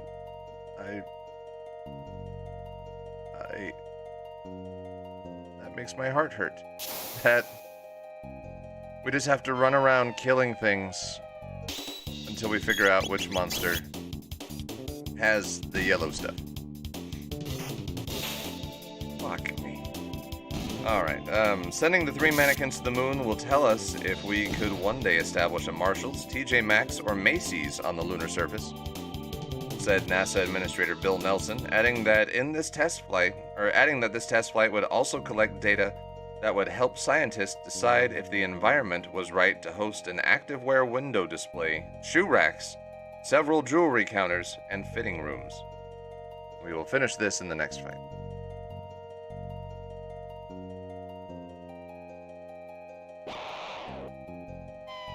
Maybe that guy has the yellow stuff. We'll do a magic on him, and then we'll do... shit. Nope.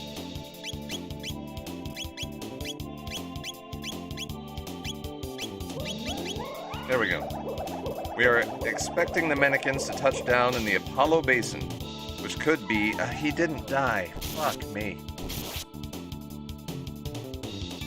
Should have just blasted everybody with magic. I don't know why I didn't. There we go. Well, our attack has gone way the fuck up. There we go.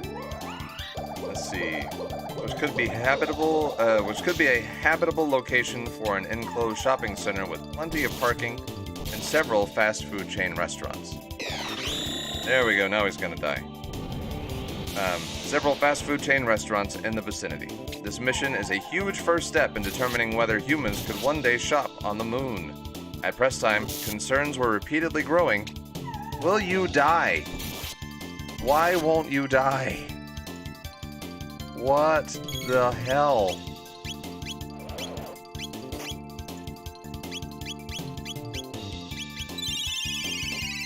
Dear God. At press time, concerns were reportedly growing over the NASA expedition when the mannequins on board the Artemis's Orion capsule were unresponsive to mission control. Alright. We're all gotta level up. Is that the... Oh my God, look! Attain sweet banana. That's the fucking one. That looks savory enough. Must it not be the food of which the news spoke? He did say yellow, and that is yellow. Please, God, be the right food. Just please be the right food.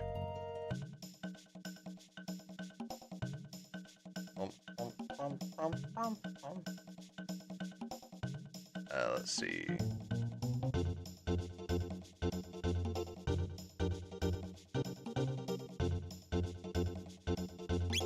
Yes, I would like to leave. I'd like to leave so fucking bad.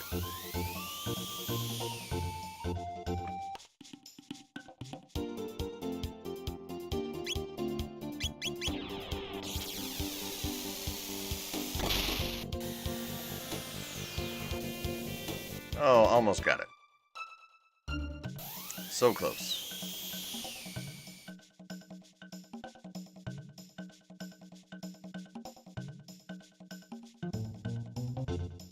Let's see. Yep, let's go. I'm killing my voice.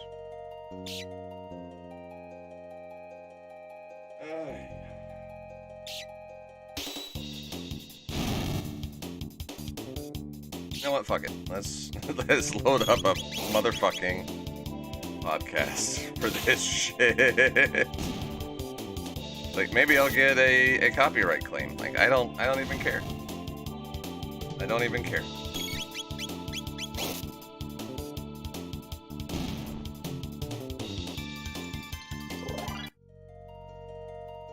Let's see. We could load up, we can do a random episode of It Could Happen Here. How about that? I'm just gonna have it playing, but no, like, below the microphone. I don't even know how well you'll be able to hear it, but it'll just be playing. Here we go. It Could Happen Here. I'll do the weekly recap episode. There we go. Just gonna crank that shit up. That's an ad. God damn it.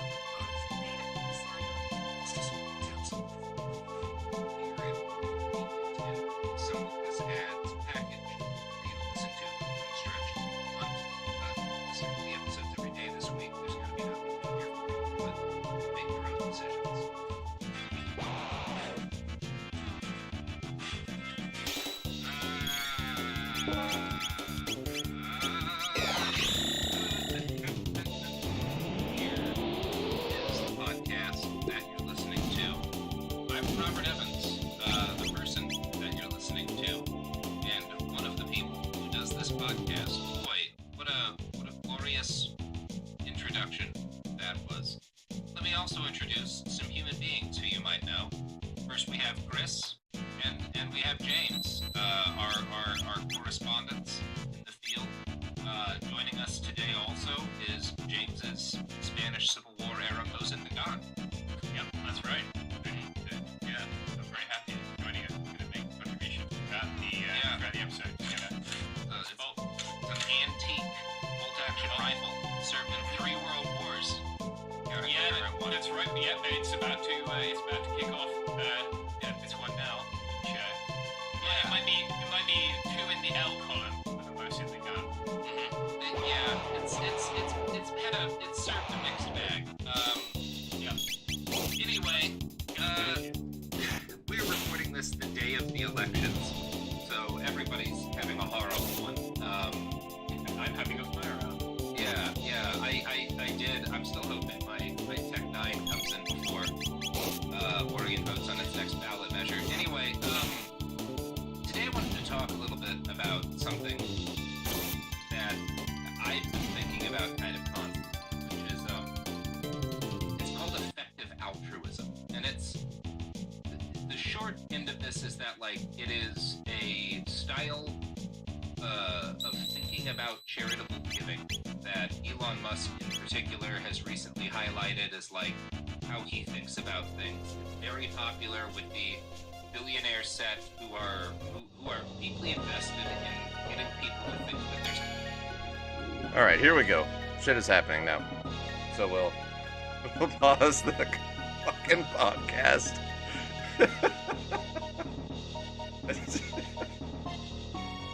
Oh, man. Oh, my soul is dying.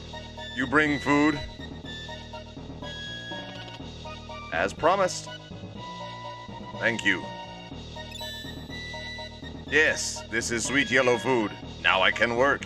You wait, I build bridge.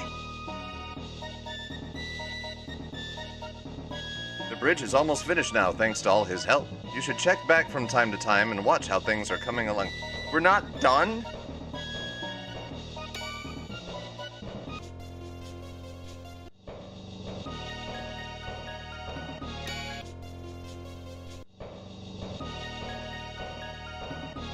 What?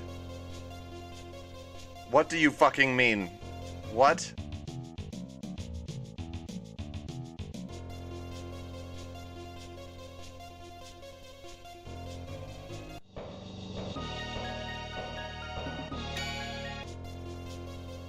And that other stone wasn't here either.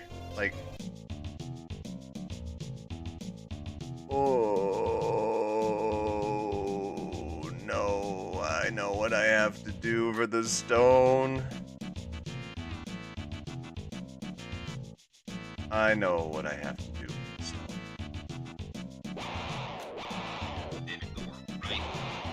The folks who want to be seen as like looking ahead and protecting the future of mankind and saving the world, but not doing it through things like paying, more taxes, supporting, less money being in politics and all that kind of jazz. Like not anything that would actually harm their personal ability to exercise power.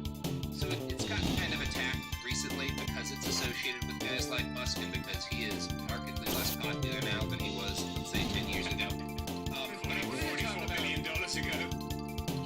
I wanted to talk because effective altruism, which is an actual movement, there's like organizations that espouse this. There's hundreds of millions of dollars in charitable giving that gets handed out under the aegis of effective altruism. And as a heads up, like most of it's fine. Like most of it's charities to like get lead out of water and stuff. Like it's not like effective altruism is not comprehensively some sort of like scam by the wealthy. It's more of an honest theory about how charitable giving ought to work that has been adopted by the hyper-wealthy as justification for fucked up shit and married to something called long-termism, which we'll be talking about in a little bit. But I want to talk about where the concept of hyper-altruism comes from. If you read articles about this thing, most people who study it will say that this got started as a modern movement in 1971 with an Australian philosopher named Peter Singer. And Singer wrote an article titled Famine, Affluence, and Morality. I think it was actually published in 1972. I don't know, one of the two, 71 or 72. And the essay basically argued that there's no difference morally between your obligation to help a person dying on the street in front of your house. Like if a dude gets hit by a car in front of your house, you are not more morally obligated to help him than you are morally obligated to help people who are dying in Syria, you know? And obviously, like, there's a version of truth to that, which is that we're all responsible for each other, and internationalism is the only actual path away from the nightmare. And when we do things like ignore authoritarians massacring their people, it inevitably comes back to affect us and like fuel the growth of an authoritarian nightmare domestically. That is very true, but also there's a fundamental silliness in it, because one reason why there is a moral difference between helping a person dying in the street in front of you and somebody who's in danger in, I don't know, southern China, is that, like, you can immediately help the person in front of your house, right? Like, if somebody gets hit, you have the ability to immediately render life-saving aid. It's actually quite difficult to help somebody who is, for example, getting shot at by the government in Tibet, right? Like, not that you don't have a moral responsibility to that person, but your moral responsibility to actually immediately take action when somebody is bleeding out is higher than your responsibility to try to figure out how to help people in distant parts of the globe.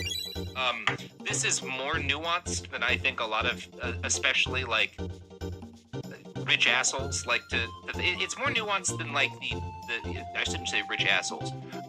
What's the problem with this is that this is the kind of revelation, like when you start talking this way, that feeds really well into a fucking TED Talk. It's a perfect fix for that morality, whereas the reality is like a lot more nuanced. Where and number one, it's also like, well, the kind of help that you would render to somebody who's been hit by a car in front of your house is very different and requires really different resources than the kind of help you would give people in, say, again, like Syria, who are being murdered by their government, right?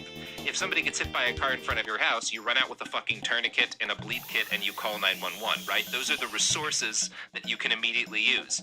If Bashar al-Assad is firing poison gas at protesters in, Aleppo, well, your stop the bleed kit is not going to help with that one way or the other, right? A very different set of resources are necessary.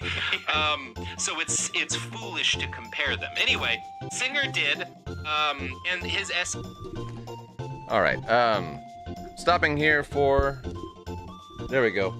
Stopping here for a quick note. What we're doing is I'm stopping the podcast here.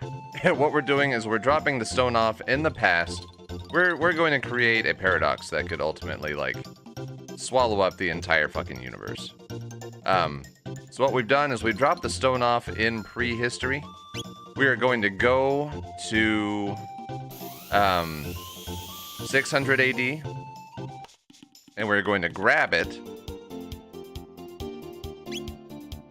Middle Ages. We're going to grab it. Then we're going to bring it back here to prehistory, set it next to the other stone, and then maybe go back to the Middle Ages again to see what happens when they've been placed next to each other for a very long time. Sorry to interrupt the podcast for that. And oh, it hurts so bad. Anyways, back to it. It was a big hit. It's often called like a sleeper hit for young people who are kind of getting into the charity industrial complex, or at least were considering it. Now, I found an interview with a woman named Julia Wise, who currently works at the Center for Effective Altruism. And she was started out as a social worker, like, to give you an idea of the kind of people who got into this. When she read Weiss's article, she was a social worker. She kind of fell in love with the concept. And when it started becoming a thing in like the 70s and 80s, it was, as she described, quote, a bunch of philosophers and their friends, and nobody had a bunch of money. So it was also more, when Singer put it out, kind of a way of people kind of debating how to think about charity, which is fine. People should always be like exploring stuff like that. So it's not, I don't want to be like going after Singer too well. I do a little bit, because Singer after kind of his movement has a couple of decades to grow, winds up doing a TED Talk. And the TED Talk winds up kind of electrifying a very specific chunk of the American techno set.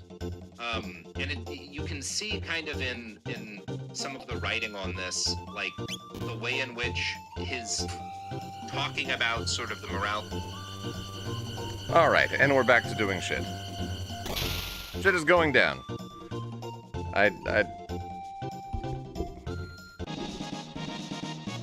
There we go. We got a Saint Stone. Let's see if we can figure out what the fuck to do with it.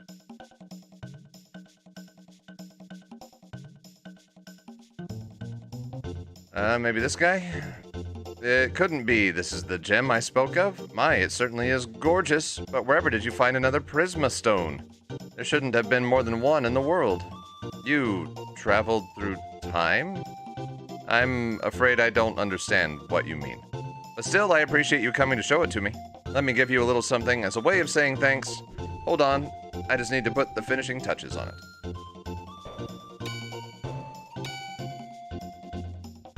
Here you are. Go on, take it. Got a dragon arm. So I guess that's a robo thing? Yes, it is. And it has a higher attack than the Terraton arm. So we'll pop that on him. Alright, now what? If I find more pretty stones, I'll show them to you, sure.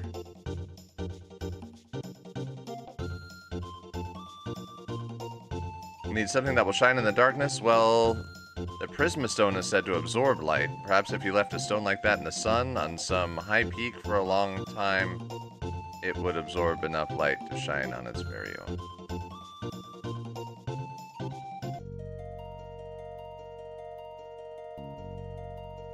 Do we...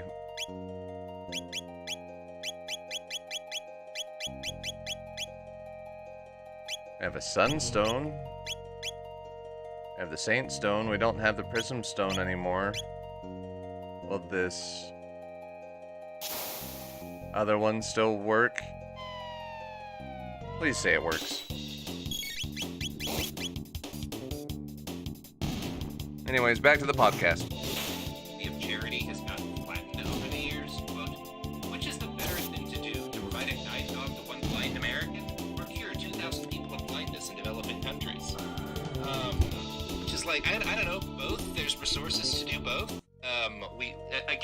If you, for example, in the United States, were to tax the billionaire class and corporations a lot more, you could provide that blind person in the United States with free healthcare in a way that many countries do. And we could also continue or even expand charitable giving. Maybe if we were to do stuff like spend less money on our military. Again, it's like a false choice. Like it's worth, but of course it's because the reason this choice is there is because they're thinking about helping people purely in the form of like noblesse oblige charity, right? They're thinking about periods like things that get improved when rich people put money into them. So obviously we should help, one of these groups before the other because it's more effective and yada yada yada. Yeah, well, and I think that was one of the things that like there's a second way you could look at the original sort of problem of we have the same ethical responsibility if someone who gets hit by a car or someone's on the other side of the world. Is that like the other way you can look at that is like I don't care about what's happening to someone on the other side of the world, so I don't have to care about this person who got hit by a car. And that seems like the thing that these people are doing. It's like, well, do I really have to care about this person here because there's someone over there? Yeah, I can see like how this lines up with some of these like bigger like meta-ethical kind of perspectives on what equality is and what like your ethical obligations are.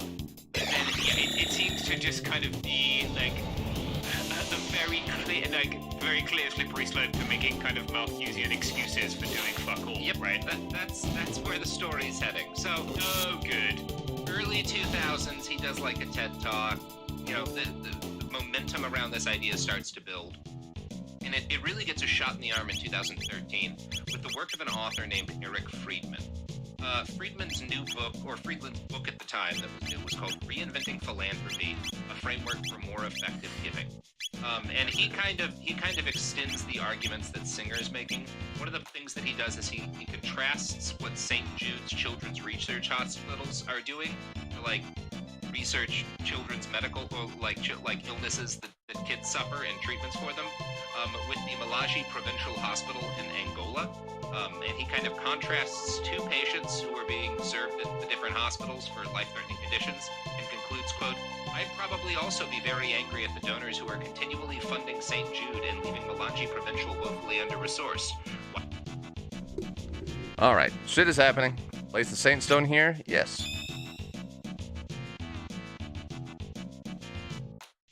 That was it. That was the whole reason I interrupted the podcast. So now we go back to the future. We retrieve the Saint Stone, then we come back to the past, go into that super dark cave, and see what havoc we can wreak. They're the patients of St. Jude, so much more worthy of life. Like, what a ridiculous way to think about a children's hospital. Fucking asinine. And the fact that, like, many of the people who are doing these fucking TED Talks and contributing to this, like, global tech class are the same people who are making fucking millions of dollars off the pharmaceutical industry, which continues to neglect the diseases that people, like, in the colonial periphery suffer from because there's no profit in selling them drugs, and instead you're selling baldness cures to people in America, right? Like, we could... I mean, like, you could, if every single person who got a TED Talk and all of their wealth expropriated tomorrow, we could fund both of those. Exactly. Yes. The world will be better. It's fundamentally a kind of obscenity to look at pharmaceutical company CEOs making hundreds of millions and billions of dollars selling people often literal poison, jacking up the price of things like insulin, to look at these tech CEOs accumulating tens of billions of dollars and to say donations to this children's hospital are robbing an Angolan hospital. Yes. So I won't be paying my taxes. Yeah. Why don't you go fuck yourself? Yeah, and anyway, like, but this is like, you can see who this appeals to, right? If you like the kind of people who love the Freakonomics books, which are bullshit, regressive, bad statistics, Can I objectively tell bad. one Freakonomics story? Please, yeah. Okay, so one of my professors at U Chicago was a political science guy, or I guess it's public policy, and there's a thing the Freakonomics guy wrote. He was trying to prove that money doesn't actually influence elections. Yes, one of his real bangers. Yeah, and you know, my professor wrote a paper about that, which is that, you know, again, this is a sort of perfect example of how dumb this guy is. That he doesn't. This is how economists think, right? Like when they go into a field, they go in and they already know everything and they can prove sort of whatever they want. But, you know, the thing this guy doesn't understand, right, is that, like, and this is the thing most people in the U.S. do not understand about how Congress works, is that, like, all of the shit that's happening on the floor of Congress, all of those votes, that is not real Congress, right? That is fake Congress. Nothing important actually happens there. All of the important stuff in Congress happens in committees. And so you can't figure out whether money is doing anything by measuring its effect on, like, votes on the floor, because floor votes are bullshit. All of the important stuff has already, by the time a floor vote happens, all of the important political stuff has already happened. And so he did this whole thing where he had this great metric called, like, oh god, it was called like the dairy cow coefficient, which is like measuring like how someone should vote versus like how many dairy cows, right? And it turns out, you know, if you look at what these people do in committee, it turns out lobbying money is unbelievably effective. But because this fucking guy had, like, and this is something that, like this sort of distinction between Congress, like, on the floor and Congress in committee, like, there's a president whose name I'm forgetting who has this famous line that, like, Congress in committee is Congress at work, Congress on the floor is Congress at play, or something like that. Like, it's like, this is just, like, basic shit that if you know literally anything about how a field works, you cannot do the Freakonomics guy does. If you wanna a breakdown of why the Freakonomics guy is full of shit, Michael Hobbs and Peter Shamshiri, I think is his last name, have a new podcast called If Books Could Kill, and they break down with, like, citations and everything, like, why everything in that book is horseshit. But, like, the reason why it's the only thing I'll disagree with you on, Chris, is I don't think he's an idiot. I think he's very intelligent, and I think the thing that he's smart to do is he recognizes that there's a specific type of person, and engineers and programmers are very likely to be this type of person, who kind of fundamentally, like, they're oppositional defiant. If people say, like, well, this is good or this is bad, they're going to want to take the opposite stance. And if you can provide them a way to, like, feel like they're enlightened and smart and actually looking at the data by doing it, then they'll take the opposite stance on stuff like, it's bad to let people buy elections, or it's good to fund children's hospitals, just because somebody's made them feel smart for being an asshole. That's what the Freakonomics guy does. Malcolm Gladwell does a subtler version of it as a general rule. And that's what fucking Friedman is doing in this book in 2013. I found a good review of it in the Stanford Social Innovation Review. That is pretty scathing, like surprisingly scathing, considering it's written by a bunch of like Stanford nerds. This approach amounts to little more than charitable imperialism, whereby my just cause is just and yours to one degree or another is a waste of precious resources. This approach is not informed giving. And I think that does a pretty good job of summarizing what I think is fucked up about it. There's another thing that's really messed up, which is that one of the conclusions that they come to here is that they don't recommend, or there's an organization called GiveWell that kind of gets formed as a result of the book Friedman writes, and they recommend not to donate money to disaster assistance in the wake of the Japanese tsunami, and oppose disaster relief donations in general, because, quote, and this is from Friedman, most of those killed by disasters could not have been saved by donations. Which is number one, like, that's the donations are about, like, rebuilding communities generally. It's not, like, about saving lives usually. It's about, like, well, all of the infrastructure was destroyed and it must be rebuilt. But okay, guy. Well, and it's annoying too, because it's like, it's not like there's not good critiques of, like, particularly like the Red Cross. Oh, it's all fucked up. But their critique is, like, the worst possible, like... Yeah. The actual critiques are that every single large charitable organization is fucked up, and if you go and talk to people on the ground, they will bitch. Like, if you go to fucking war zones, people bitch more about NGOs than the folks shooting at them half the time. They bitch about it being inefficient, about the stuff they're given being, like, bad quality, or, like nonsense, like, just being handed out to be handed out, which is a thing that happens sometimes. And they bitch about well-paid aid workers staying in hotels and showing up for a couple of hours to, like, do a photo op. There's also more incisive, like, you know, that's not to say none of it's useful. Like, for example, as many complaints as people have, everyone I've known who has been in a place where Médecins Sans Frontières / Doctors Without Borders has operated, while they have complaints about Doctors Without Borders, are like, it's good that there's more doctors here, we fucking need them. And, you know, it's like UNHCR, plenty of things to complain about UNHCR. At every refugee camp I go to, also, people have fucking water filters and tents and shit because of UNHCR, which isn't nothing. It's a damn sight more than nothing. And it's a damn sight more than any of these long-termist motherfuckers are doing for people who are, I don't know, displaced by war. Yeah, and it, like, some of the things that they're doing is, like, this very strange kind of attempt to calculate and create markets for human life and human suffering, right? Which you see a lot if you work, like, I've worked in non-profit, I've worked in disaster response, I've seen some of these things on the ground, and you see these bizarre fucking decisions being made by someone in an office who has likely never been on the ground in these situations, and it inevitably results in this, within these big organizations like Red Cross and MSF, but also on a governmental level, right, with people not having the autonomy to respond in a situation to reduce human suffering, and instead to be told to do something which is supposedly evidence-based based on someone who's looked at the wrong criteria and come to the wrong conclusion hundreds of miles away, and it's incredibly It's bureaucrats, right? And it's like we've somehow managed to create, like, the absolute worst possible nightmare system of, you have a bunch of government bureaucrats, and then you also have a bunch of sort of private. We have like different. We're watching a collision of different kinds of private sector bureaucrats. Like you have your sort of NGO bureaucrats.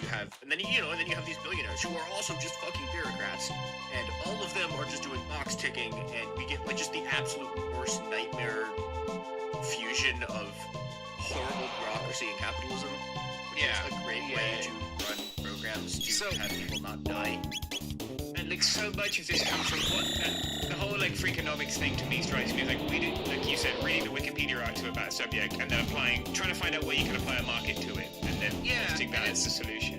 It's stuff we have. The episodes we're dropping at Bastards the week before this episode will air are about like why the rent is so damn high. And one of the complaints I have is that there's a specific class of media people who the only answer they will accept is because there's not enough multifamily zoning, which is just a part of why the rent is so damn high. And reducing it to just that ignores the price-fixing software that tens of millions of Americans, like landlords, use. It ignores shit like Airbnb. It ignores like the fucking problems in the construction industry, the lingering effects of the 2008 crash. It's very frustrating, and it's these kind of like freakonomics guys like to do the same thing. Like the fucking freakonomics dude in particular, one of the things he got famous for is being like, the drop in crime in the 90s, this unprecedented fall in crime was due to abortion, which I will say again, zero people who are experts on the topic of crime in America agree with. What they will say is actually there's a shitload of different things that contributed to the decline in crime, and there's a good chance that abortion had an impact. A bigger impact was probably getting the lead out of, like, reducing environmental lead, although that gets overstated too. There's all sorts of different shit, including, like, air conditioning. Just the fact that, like, now more people have air conditioning, and guess when violence is highest? In the summer, when people are stuck around each other outside, and, like, all sorts of shit. Computer games stop people doing crimes because they've got something else to do. But you wanna, if you're gonna be doing the kind of, like, if you're gonna be doing TED Talk fucking, public works philosophy, then it helps to just be able to like make one big Malcolm Gladwell style fucking reveal. Anyway, that's how all these people exist and how all of their morality is informed. After 2013, Friedman is kind of like followed up by this guy named William McCaskill, who is currently he's a Scottish philosopher, which, God, it's easy to get called a philosopher these days. And he is a personal friend of Elon Musk. When Musk's text messages got released as part of that court filing, some of them were with McCaskill, who was considering like putting a bunch of money into buying Twitter. They ultimately decided not to. I think because they just, it seems like McCaskill just didn't trust that Musk had any sort of plan. So he is, I will say this, not an idiot. But he's wrong in ways that are deeply fucked up. And he wrote a book that is currently a bestseller. It was published in August, called What We Owe the Future. And the gist of this is that, like, it's merging this kind of... All right, doing a quick pause here because I kind of breezed over what that guy said. So the guy's like, hey, you found the stone. Now you can go to that dark cave and let me know what you find in there, and we accepted the quest from him to do that. And that was it. That was the whole thing. Back to the podcast. Effective altruism with what's called long-termism, which is this argument that morally we have to consider the impact of our actions as not just on people alive today, but in future people, which is fine. There's actually a lot to that idea, but the way it always works out is we can't pay attention to problems that people are suffering now. We have to work on saving the world from these bigger problems.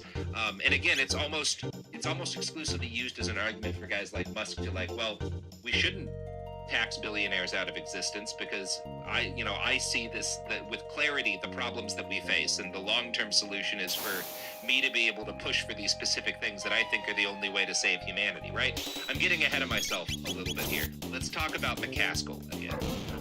When he was at Oxford, he's an Oxford boy, James. Look at that. We've had some bangers. Yeah. He started a group called Giving What We Can in 2009, and members were supposed to give away 10% of what they earned to the most cost-effective charities possible, which is fine. There's nothing wrong with that idea, basically. And it was like, it's supposed to be basically a lifelong promise that, like, we're all, because you assume Oxford people, a lot of them are going to wind up making very good money. As we move into our careers, this will be a more and more influential kind of giving. But yeah, drop the ball if they had me there. Yeah, those meetings might have gone a little bit different. Living in. Yeah, over time though, he's kind of moved into, he's merged this, and again, the whole effective altruism movement, a lot of it does start reasonably with people being like, are are these charities we're donating to working? How can we make sure they're effective? Like, what can we do to make giving work better? Which is, again, perfectly fine, but it very quickly gets married to this kind of long-termist thinking. And they focus, instead of stuff like, for example, funding hospitals, stuff like preventing an artificial intelligence from killing everybody, or like sending people to distant planets, which are like cool and sci-fi and everything, but also deeply unrealistic. I'll say it right now. Our threat is not that an AI kills us all. There's certainly a threat that different kind of artificial intelligences are used by authoritarians to make life worse for everybody. But, by the way, Peter Thiel is a big backer of effective altruism. He's one of the people building that fucking AI. This is the guy who wrote that thing about earning to give, right? Like, that he was, like, this is the guy who did the, yeah, okay, I'm familiar with this. He's made, like, a promise to never take more than $31,000 or something in income over the course, like, of a year in his life, and give everything else to charity. He gives all his book profits to charity, but he also runs an organization that is spending more and more on keeping its people comfortable, because I guess he doesn't have the money personally to spend. Anyway, I think there's some sketchy shit there. Yeah, this whole idea, and I'm sure we're gonna get to this, right? Like it completely over. All right, shit is going down. We created a light bulb. Marley says, "Wow, that was bright. Looks like there's a path ahead. Let's check it out." Yes, Marley, let us do that. All right, we're in what looks to be another version of the Reptite layer. Someone comes. Who this be? I hear there are reptites living nearby. Reptites. Is it a Naga? Oh, it's one of these. Oh, okay, interesting. Finally, some good prey. Oh, I can't wait to sink my teeth into them. Don't be so hasty. We've got to wait for the boss. Then it's feeding time. Hey, who's hiding down there? It's just me. It's just us. We're gonna fuck you up. Let's see if they like darkness.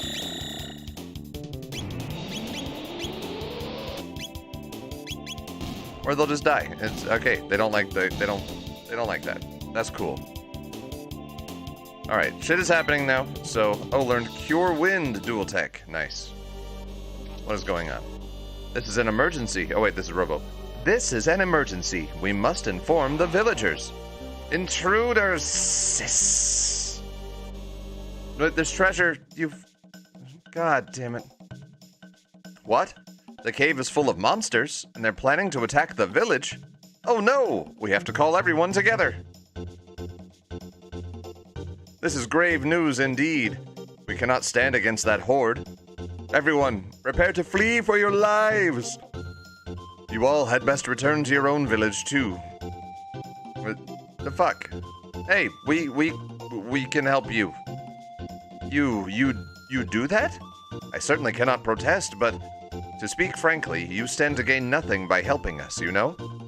They far greater numbers this time, and strong as you may be, surely there's no need for you to risk your lives. This is not even your village. You've risked a great deal on our behalf already, and we're grateful for it. But that is enough. You needn't fight all our battles for us. We are friends, are we not? It is quite normal to fight on behalf of one's friends. Truly? You consider us friends? Well, you'll hear no more protests from me, of course not. Our lives are in your hands. Please, take this. It might be of some help. Got a judgment scythe. Alright, cool. That works. So we got Magus. We'll stay in the village and do what we can to help. The rest is up to you. Oh, fuck. Alright. Not even as good as the Doom Scythe. Wow. Main flick stopped though, so. Oh, we're only losing 3 points of attack. We'll go ahead and use it. So now we have 2 people that can inflict stop with their attacks. Which is cool, I guess. Alright, we've got to run all the way back to that fucking cave, so... Back to the podcast. And by the way, this podcast is called It Could Happen Here. That clicking noise that you hear in the background is a man named James, playing with an antique rifle. So here we go. Looks our obligation morally to agitate for structural change, right? Like, it says that, like, if you can become a billionaire through whatever bullshit, evil, fucking exploitative grift you can, and then give 90% of that away, you're still perpetuating a system in which one grifter gets rich and thousands of people die without fucking clean water, but that's okay because you also donated some water filters or whatever. Like, and it's not okay, and it makes me very angry, actually. Yeah. It makes me angry too, and it's one of those things. You look at, like, here's all the charities that McCaskill and his organization are putting hundreds of millions of dollars into. They're not all bad. A lot of them are good, and I'm glad that money's going there. But there's always this strain of deeply unsettling logic running through it. And I want to quote from a Time article that I think kind of gets, in a very subtle way, has this guy's number. When I start thinking in practice, if you've got some things that look robustly good in both the short and the long term, that definitely makes you feel a lot better about something that is only good from a very long-term perspective, he says. This year, for example, he personally... Okay, holy shit, things are happening. Let me adjust my microphone again. Alright, Mega says, they've come this far already. They move quickly.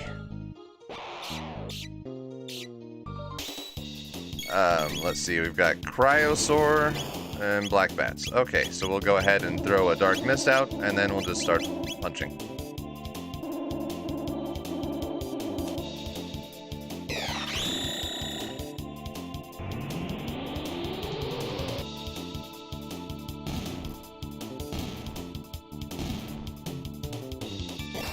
Punch. There we go. Damn it. There is no end in sight. We must neutralize their leader within the castle. We don't even see any... Fuck it, whatever. This is ridiculous. And again, Dark Mist. Punch.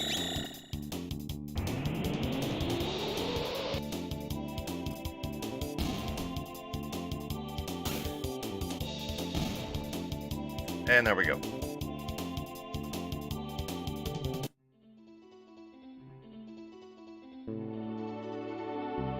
Another one. Not even gonna fuck with it. Oh, pardon me.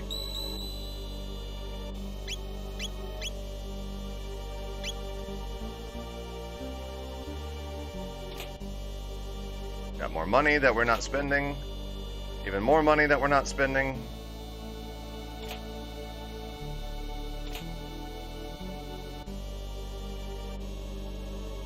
All right.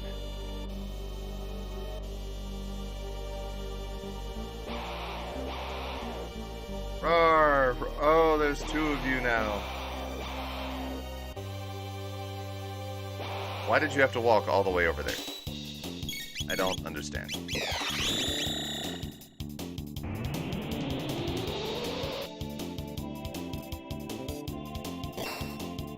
Punch.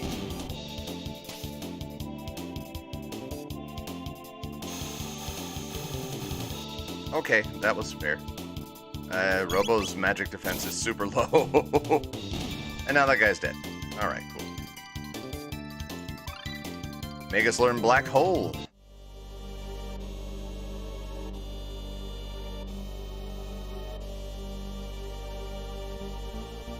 Which way do we want to go? Oh, we've got so many choices. We'll start with the not obvious one. Over here.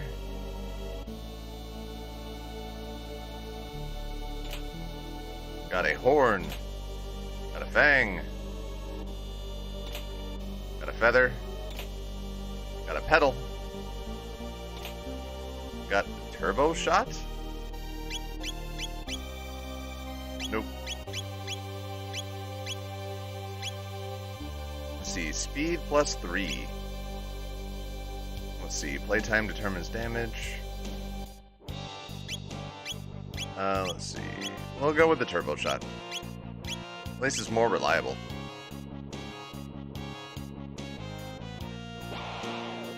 Roar, roar.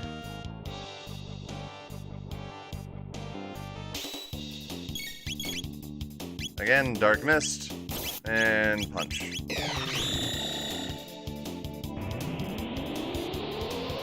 The only risk that we're running here is that Magus could run out of MP. And I've got enough ethers that that's not a problem. In fact, look. Mid-ether, Magus. Oh my gosh. Oh, okay. Well, that was pointless. We'll try left first.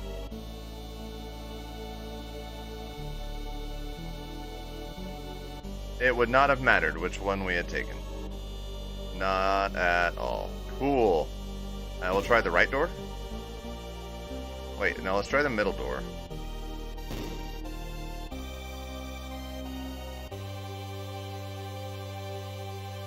Either any of those doors would have taken us to the same place, wouldn't they? Yep. Okay. Why?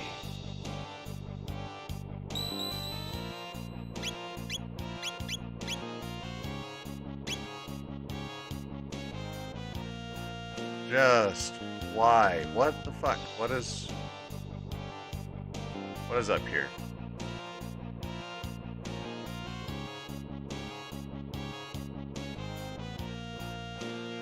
Oh, okay. No, they wouldn't have. All right. So let's see what's through those doors. That looks like it's progression. Why does this place have to be so big?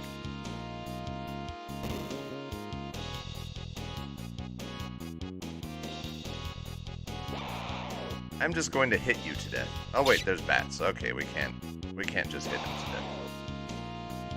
We're just gonna wipe all 6 of them out at once.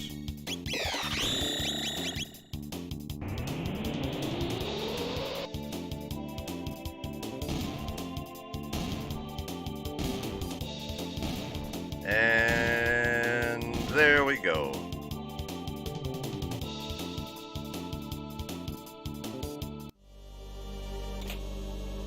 Got a Mega Elixir, which I definitely won't need here. And Dragon Armor, okay. Oh, that's nice. And Strength plus 10, hell yeah. Yeah.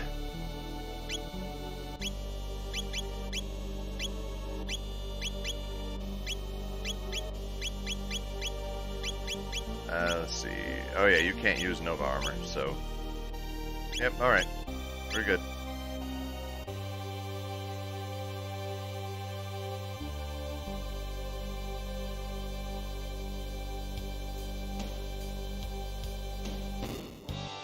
God, who designed this? 1 bat. 2 bat. Oh, okay, good. Big boys.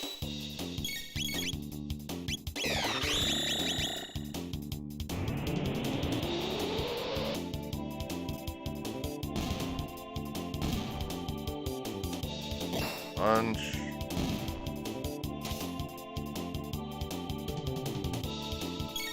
And he got stopped, so we can just take him out.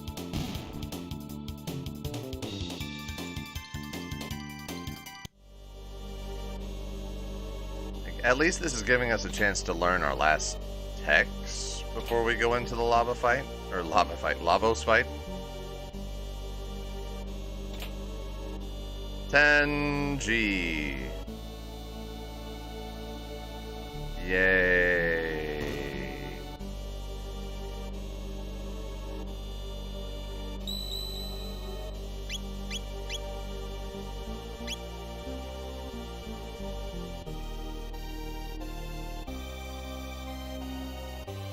Imagine if I'd done all this with just walking.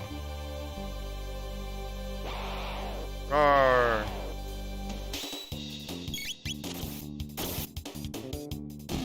Dead.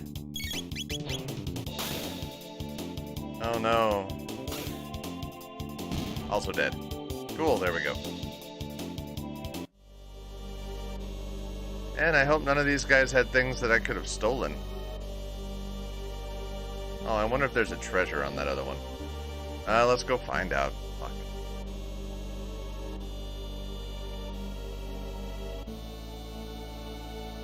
God, it's gotta be, like, some kind of masochistic asshole put this together. Like, let's make the areas big and open, and, I'll let my nephew do the level layout. We'll just give him a GUI and just let him, like, use any texture pack from the game that he wants.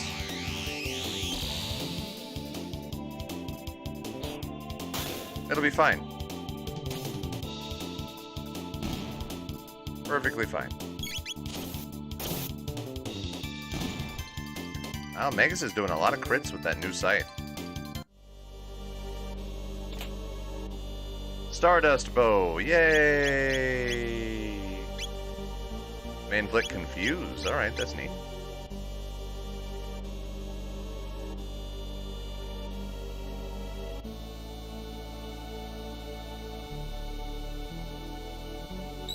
May as well.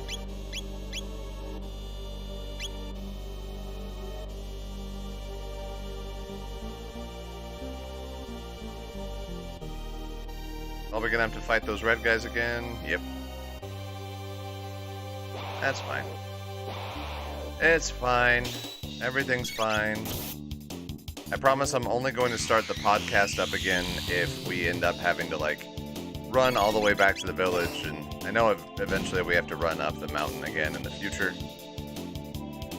Always confused, but it doesn't matter. There's nobody for him to attack, so we'll just kill him.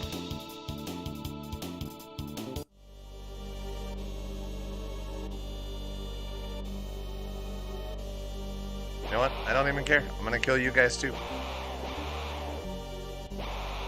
Yep, saw that coming.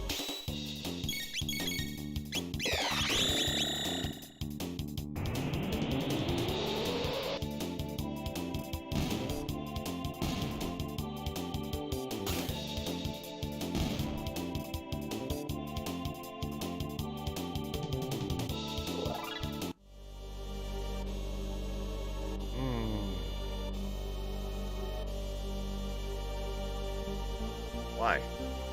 Why is this book? I can just dodge all of you. It's not hard. Look.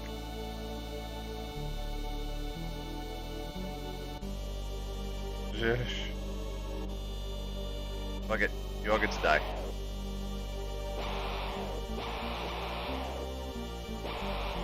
None of you gets to live. Alright, let's let Marley do some magic.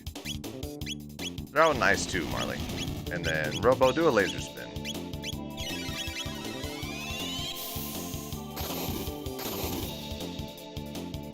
Just so we can look at a different spell animation.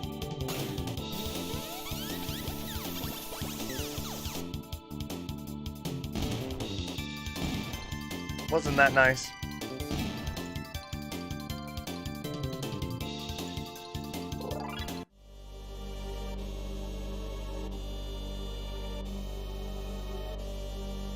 Why? Why is this here? Alright, I'm coming up on 2.5 hours of the stream. Still nobody in, but it's like a Saturday night. People are doing shit.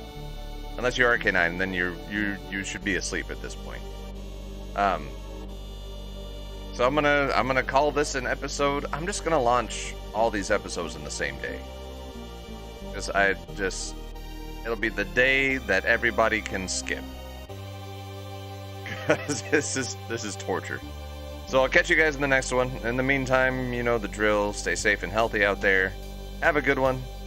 If for some reason you like this episode, seek professional help. And then hit the like button.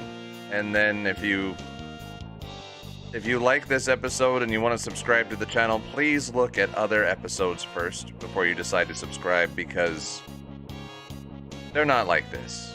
This is This is different. I am going to keep going until we finish this. I'll see you guys in the next episode.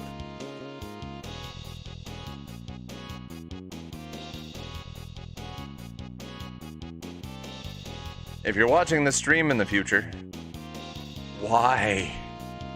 I'm gonna step away and refill my water bottle and use the bathroom or something. I'll be right back.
And I'm back. Alright, let's start this next episode up. Hopefully this will be the last one. That's just... dear God.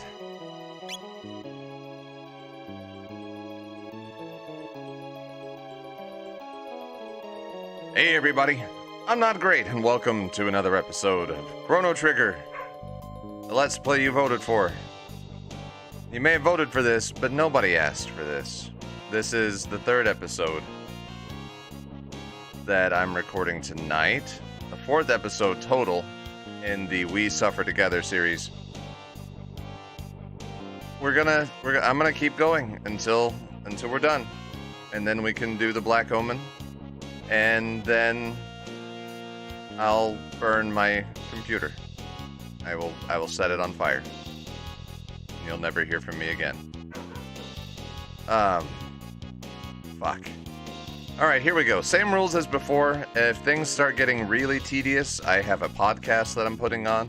The podcast is called It Could Happen Here. It's from Cool Zone Media. I'll leave links in the description, or send them out. Like, leave a comment if I forget, and I'll give you the link.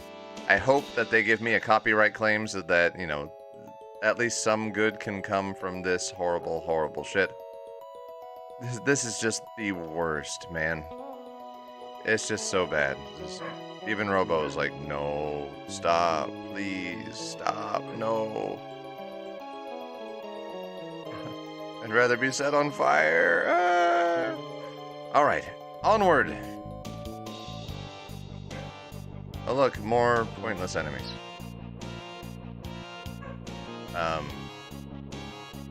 Is this a boss? We'll go ahead and save, and then we'll go up the stairs. What the shit? There we go.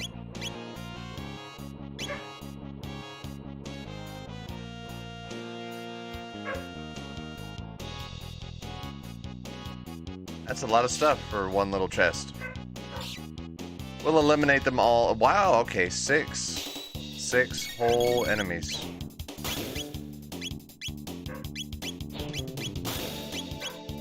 There we go. Lily, hug.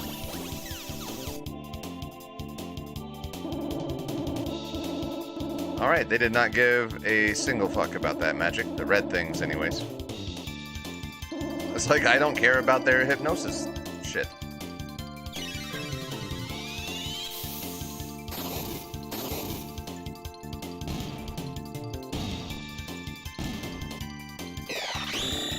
And Magus will wipe them out, the rest of them. These guys have really high magic defense. Alright, cool. They don't like violence, though.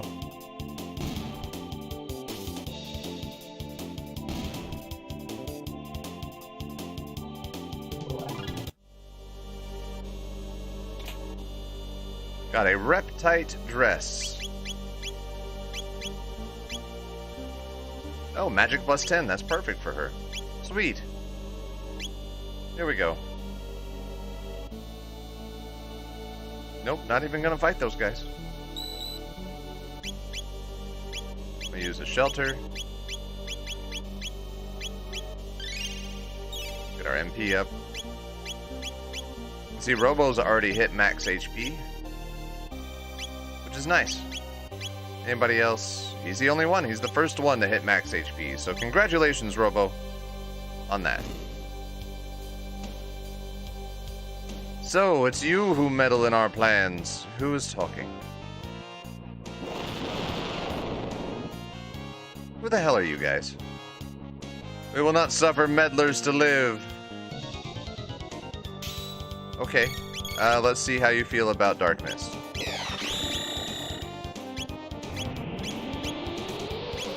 Should have put Ayla in, but oh well.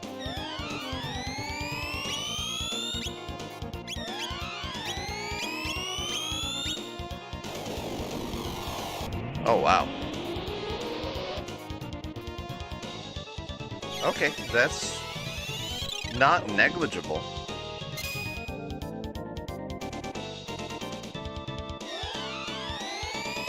We'll focus on the red guy first.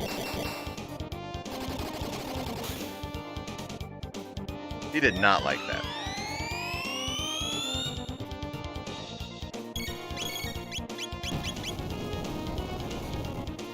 Yeah, I should have brought Ayla. Oh well.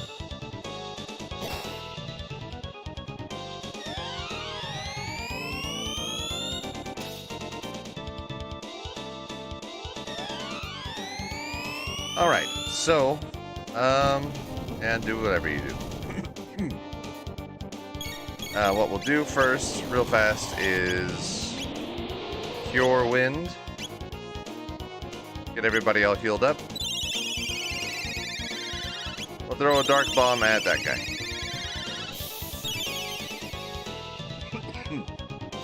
Pardon me.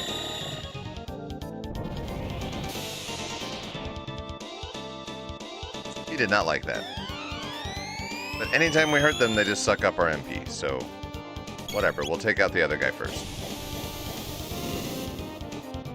Alright, that was not a bad... Throw a barrier on Robo. And we'll do an Ice Tackle on Red Dude.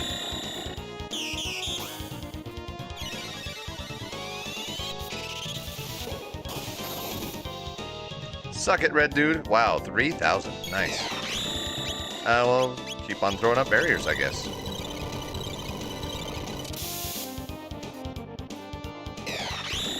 Oh, yeah. Yep. Look at their little chicken feet. Oh, he's dead. Okay. Dark Bomb. Magus has to do the Macarena before he casts any spell. Soul Link 1 revives the other. Get fucked. Alright then. Get your HP down, we'll start using Dark Mist. Oh, he likes ice. Okay, shit.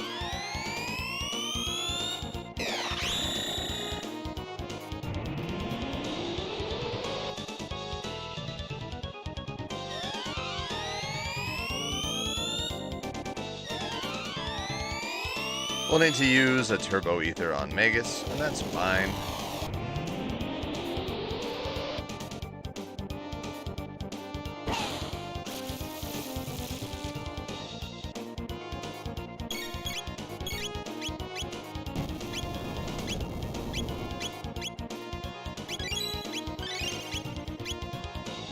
Let's see, we'll use Dark Mist again. Screw it. Oh, Marley learned to rise. Yeah, that's right.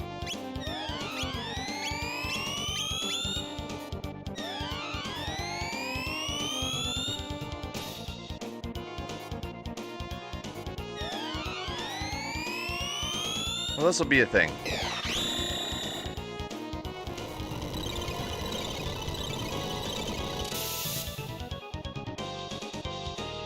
Let's see. Magus, give yourself a barrier. You two. We'll do some healing.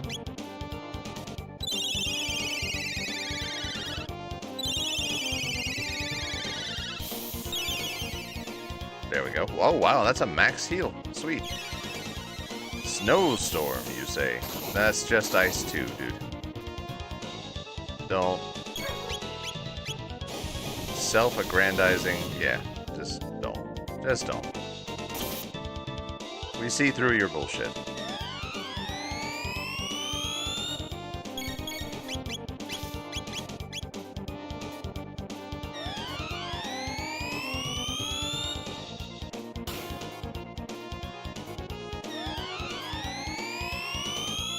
What are you guys doing?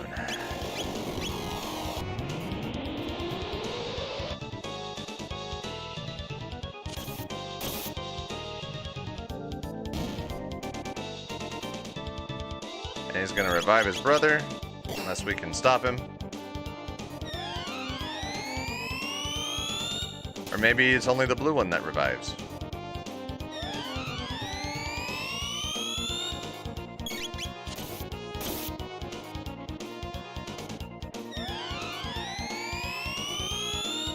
And Robo does not have enough MP for an Uzi punch. Damn. Alright, well, we'll go ahead and drop a high ether on Robo. And then kill that guy again and start working on the red dude again.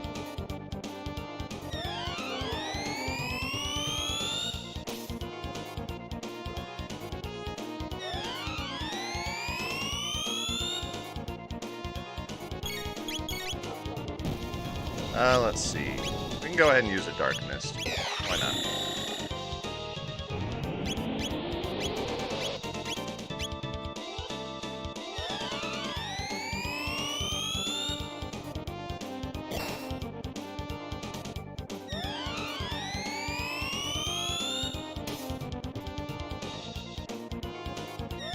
I'm hoping I can cast Stop on them at some point, but I don't think that's going to happen.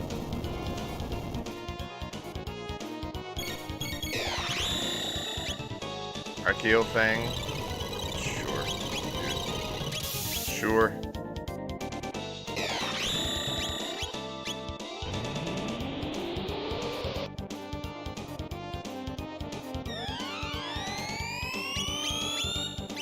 You know what? I've got 14 Mega Elixirs. We'll just replenish everybody's MP all at once.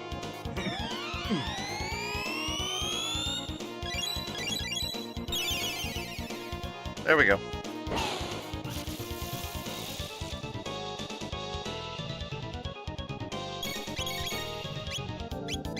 And barrier back on Robo. Punch that guy again. Shoot him again. Not Volcano, no!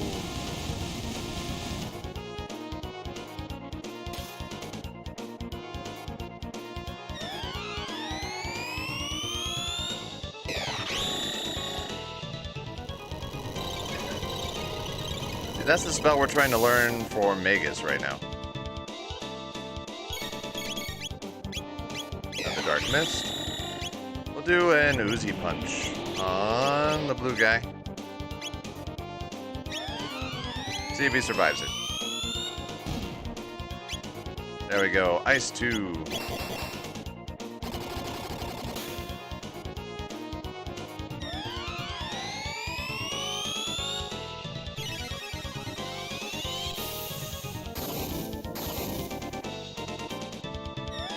Maybe if Magus can get off a spell. Or a crit, that's what I wanted to say. There we go, now they're dead. So that was tricky. That was a lot of XP. Everybody got a level up.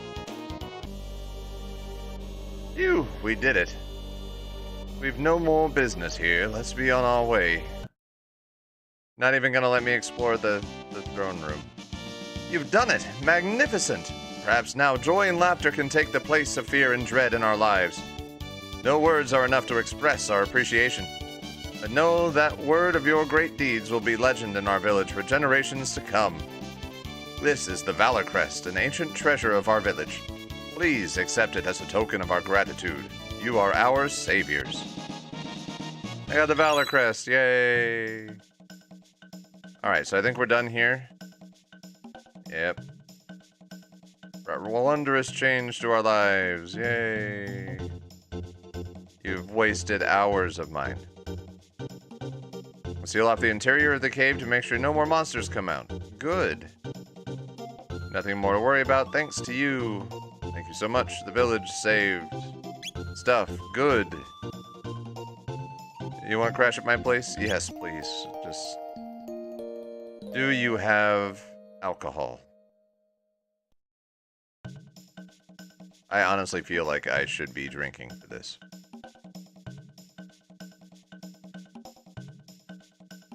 I legitimately feel that way.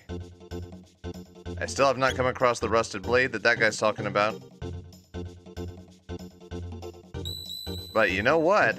There is an entire second village that we need to check up on. So we're gonna head to the future. Future.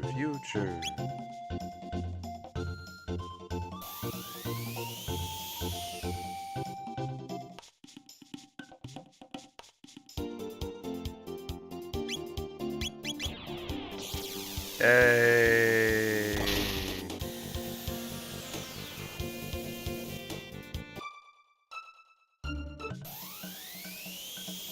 Bonk, bonk, bonk. There we go. Alright, you're an explorer, yeah. If you ever happen to find some Lumicite, yeah, we haven't found that yet.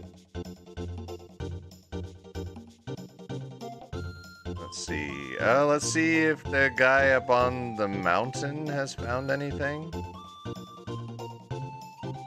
Love to build things, cool. Alright, let's go up on the mountain.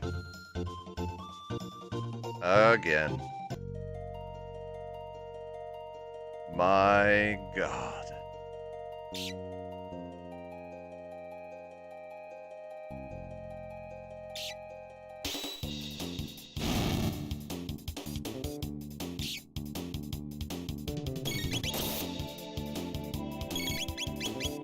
Oh good, we stopped him, and then we punched him to death.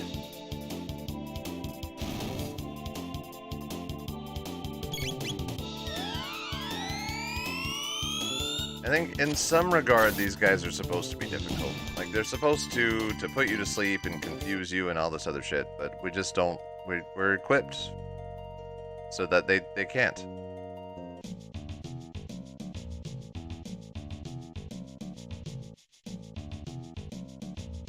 Which, to be honest, if they were constantly, like, putting me to sleep or confusing me, I think I'd be, like, enraged at this point.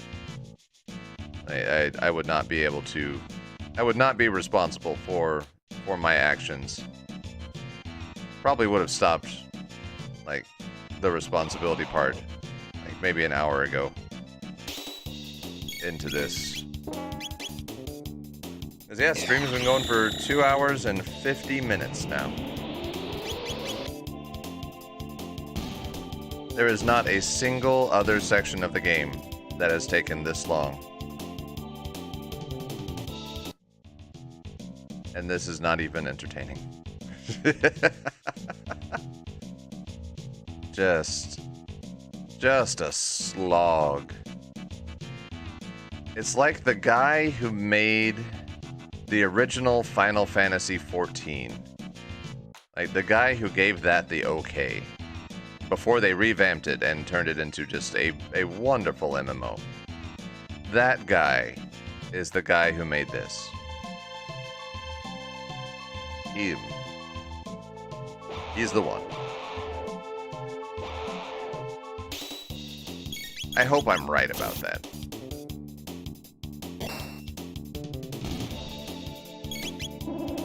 So I can't imagine it being anything else.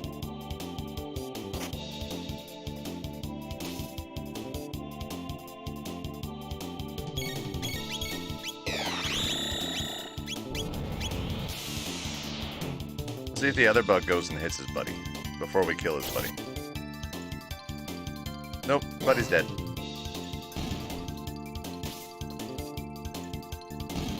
Now he's dead too.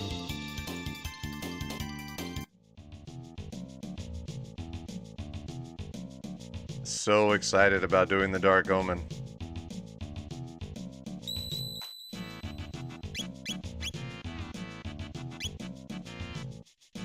Got to do this before we can do the Dark Omen.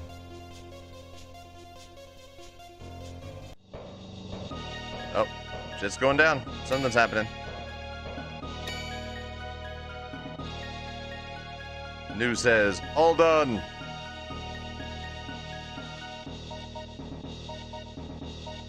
Oh, at long last, the bridge is complete. You have my deepest gratitude for all your help. I'd best return to the village. I'm sure everyone's worried. Oh, why don't we go? No, I don't want to go with you to the village. We just finished the fucking bridge. Well, oh, you're finally back. I must say, I'd grown a bit worried. Forgive me, but thanks to these fine folks, I'm alive and well. And what's more, I've completed the bridge. Oh, that's wonderful. That it is. Thank you for everything. I didn't even finish reading that. I don't care. Oh, you've come too. Is something the matter? I was alone on mountain, but there are people here, so I come here. Oh, well, ours is a humble village, but you're more than welcome here. We're in your debt.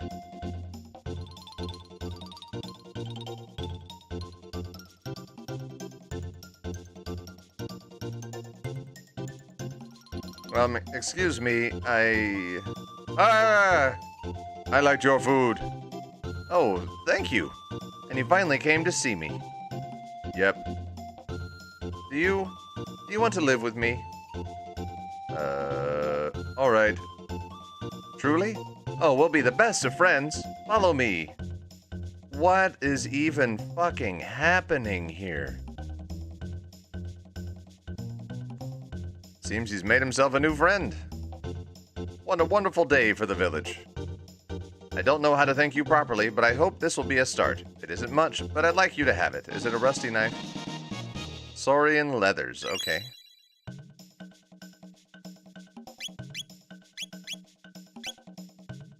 Oh, there we are. Speed +3, strength +3. Oh. Yeah.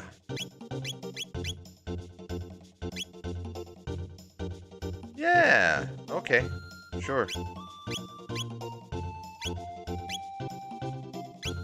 Alright, what have we got? It's good to have things back to normal, but then endless stories. I think it's truly for the best. Love to build things, yay! Alright, let's... oh, fuck. Something's happened. Oh my god, oh my god, oh my god. Heroes, thank goodness you're here. I've just come from across the new bridge. Thought I'd see what lay beyond the mountains. When I saw it, a huge, eerie tower. There wasn't a soul around the place, but I got the feeling there was something frightening inside. Gave me the creeps. I ran all the way back here. A tower, you say? Elder, do you know something of it? The old legends speak of a high tower on whose summit the heavenly idols perch, watching over our village. The heavenly idols are our guardians, you see. They are harbingers of hope and protectors of peace. If there is a tower so near the village, then it is almost certainly the one. And if you felt an impure presence there, something may be amiss. Oh, brave heroes, would it be too much trouble? Yes. For you to go, yes, and investigate. God damn it, Marley. Of course not. We'll let you know what we find. My thanks. I'll be waiting to hear what you find. We just... Who wrote this? We'll heal before we go.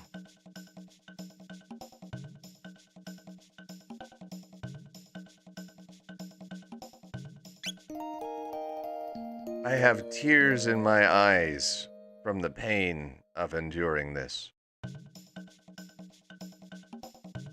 Just tears. Literally, I have tears coming down my cheeks right now. Kill the rat.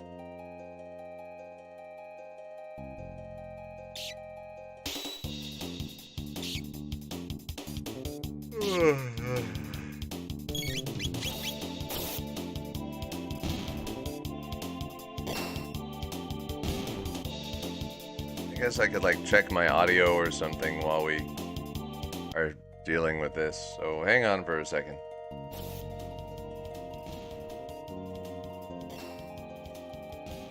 There we go. Punch the rat. I guess I could like check my audio or something. There we go. I sound so excited to be here doing this with whoever is insane enough to have watched all the way to this point. Are you mad? Are you okay? Should I send help? Can you send me help? Roar, birds. Ugh.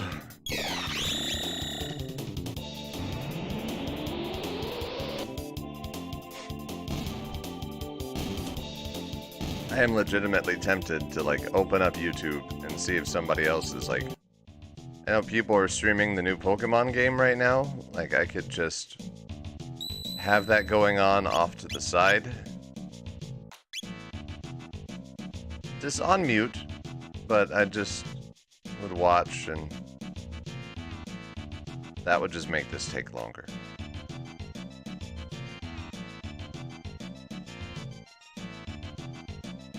But I, my friends, have resolved myself to make it through this. I swear. I swear to you, I will drop all these episodes on the same day. It should be like the Thursday or the Monday after Thanksgiving. I don't even know. But they will all drop on the same day.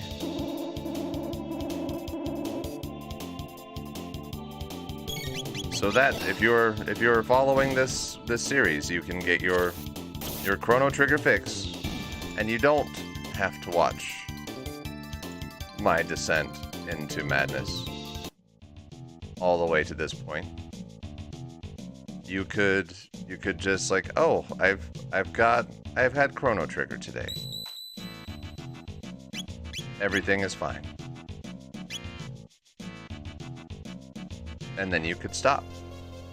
And then the next day, tomorrow, there will be a new episode. It'll probably be the Black Omen. Just push him off the bridge. Just push him off the bridge. Punch! I like it. Shoot that guy. Good shot. Getting afflicted with confuse, I believe, also resets your... whatever, bar. Oh, fuck. Like, I need coffee? I need either coffee or alcohol or both. Oh no, there's a third one. You know what? Die.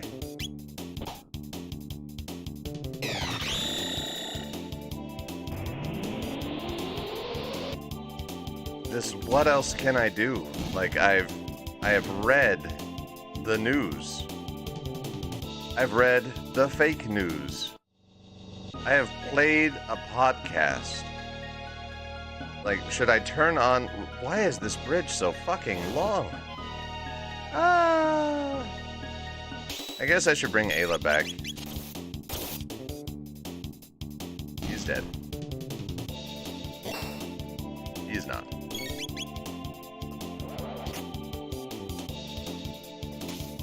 I should bring Ayla back to try and steal from these guys. So I will, after this fight.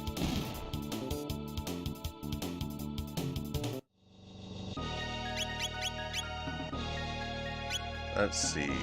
Mega still needs to learn Dark Matter. Marley's already learned all of her shit, so...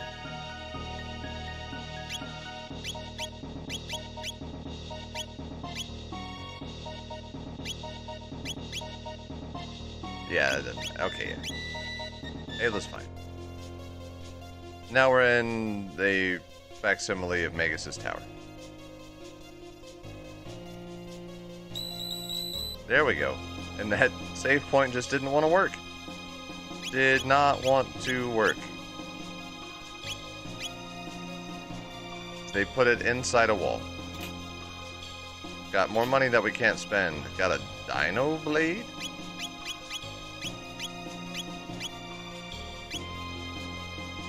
That's terrible.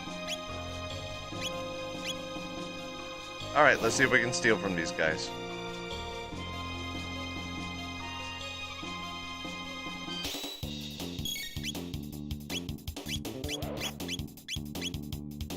And then we will violence them to death.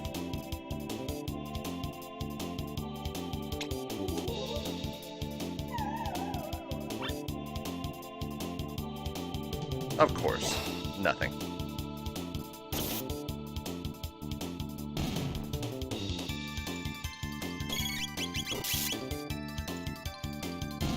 And dead.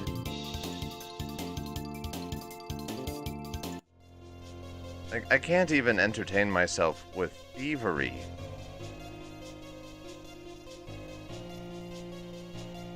What are you looking at, dude?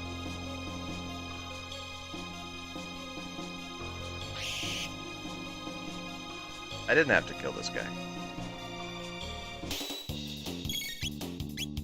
But I'm going to.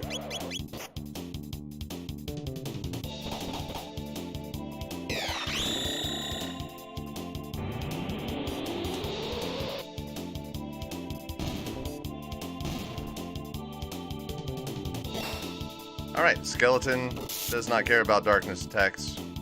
Good to know.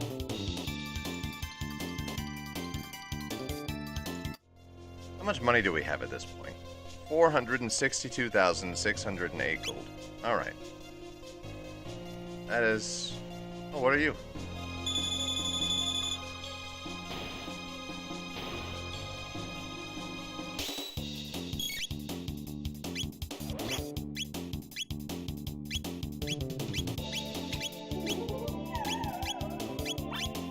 Nothing to give but gratitude.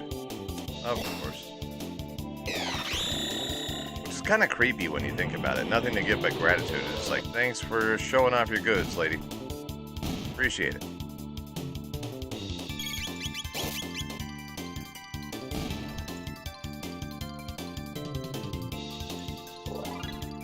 Ayla did get a level up, though, so that's cool.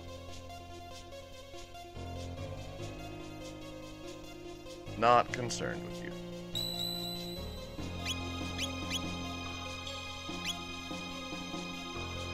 We've been here for so long.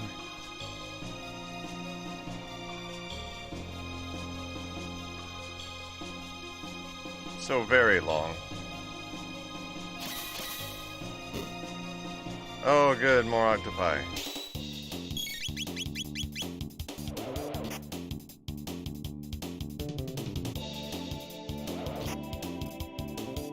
Why do they have grudge? I get that there's supposed to be like some kind of evil specter, evil spectopus. Maybe? I don't know.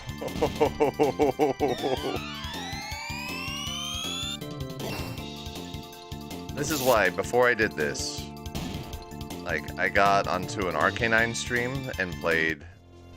What was it? Not The Last of Us.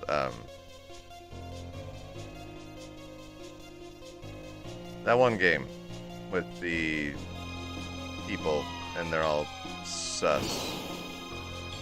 I can't even remember anymore. I honestly... That guy's big. He's got to have something nice on him, right? You know the one I'm talking about. the game.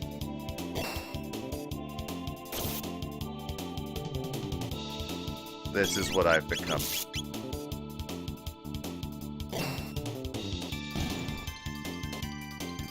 This is where I am right now. This is my life.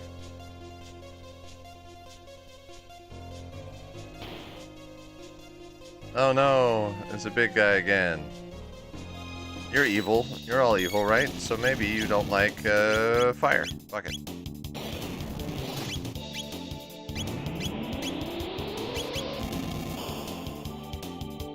You don't like fire. Alright, cool. You're all dead now. Oh wait, most of you are dead.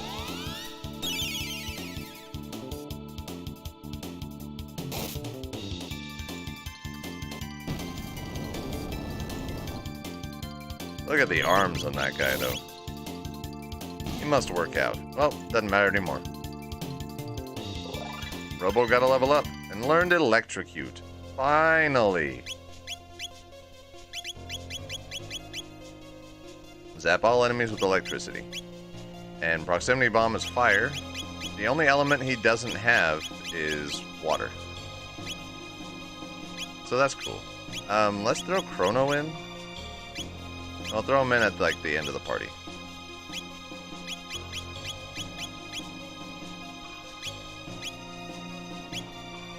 Why does he not have... Oh, wait, he has the Guardian Helm. That's right. We'll give him the Nova Armor, and that's fine. The Rusted Blade. There we are. We needed that. For something. I think it's another Chrono Sword. Ah! Burn!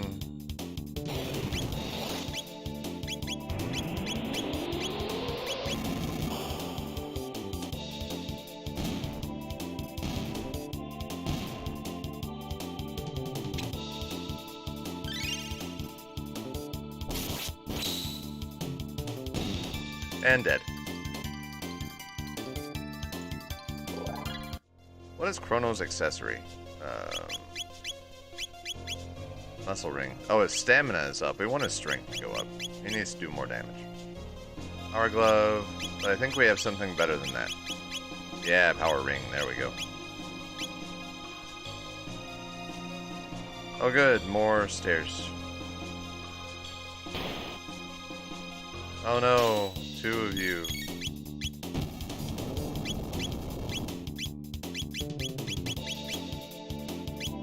If we do a Falcon Strike, we can only hit 1, so we'll do a Boulder Toss on 1, and a Cleave on whoever's left alive.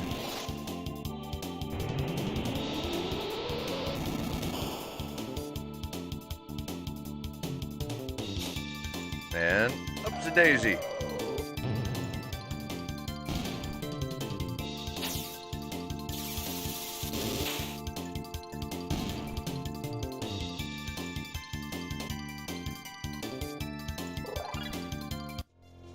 Chrono gets a level up.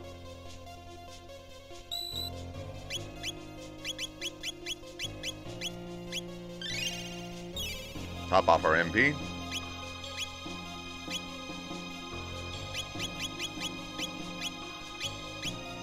Save our game.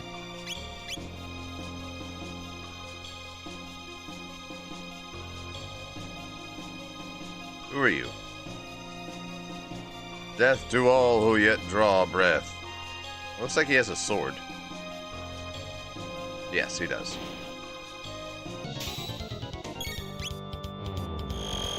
Holy Light? That's Luminaire.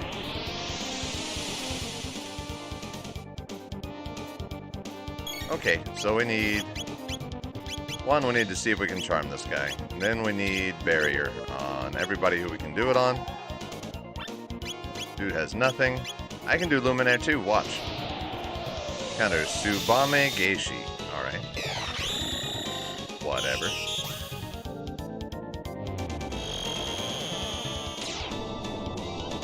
Dude, look. I have one too.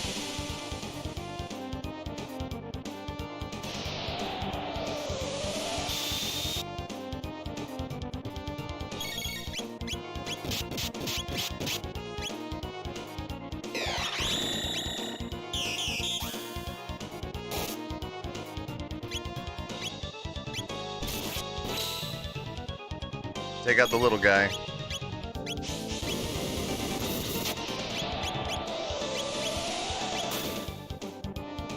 Let's see. Chrono needs help.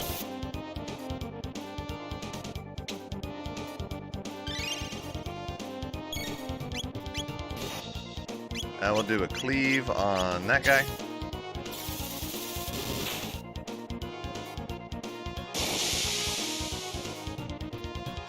Oh, I should probably charm that guy too.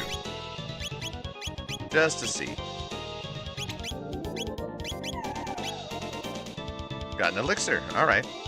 That means that guy might actually be the boss.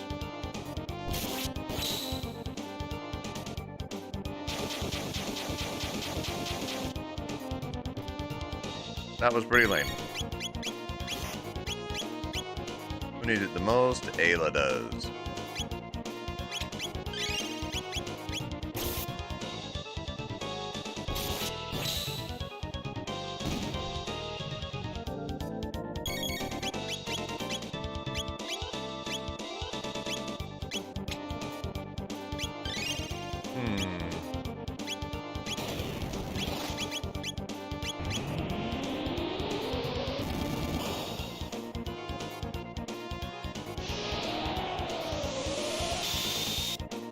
Ow. Oh, he's in a defensive stance. Okay.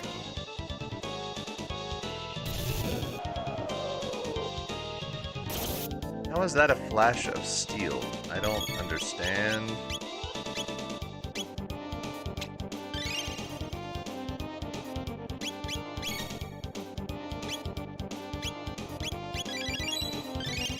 There we go. I just wait for him to break that stance. Let's try a Falcon Strike.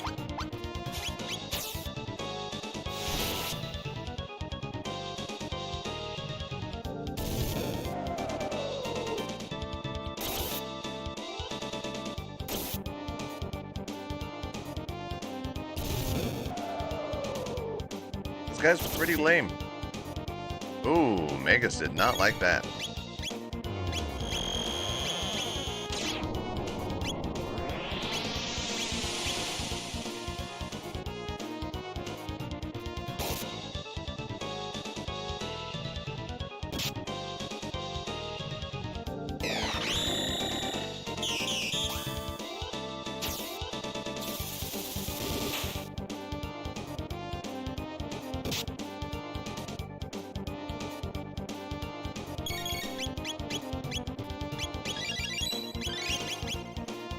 We'll just hit him.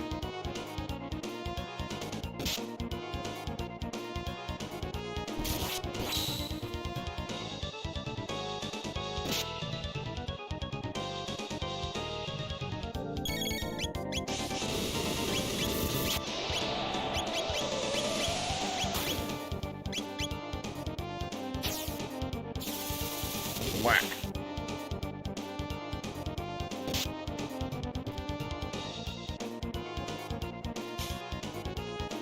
Oopsie daisy.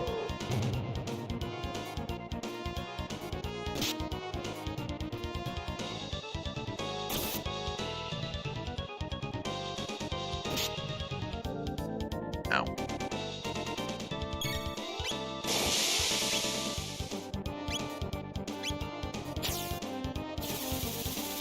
That actually still wasn't terrible. Like,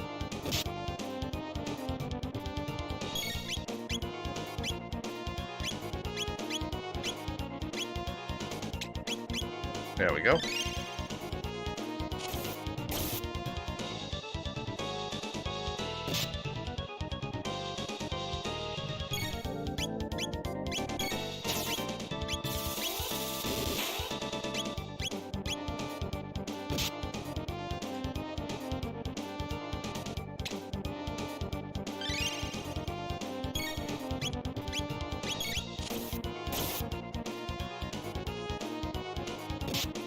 Alright, his attack is up.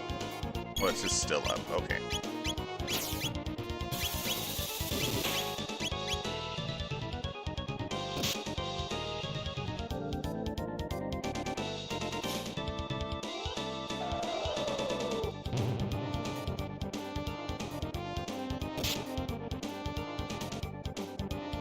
Magus was not a good choice for this fight. To be perfectly honest.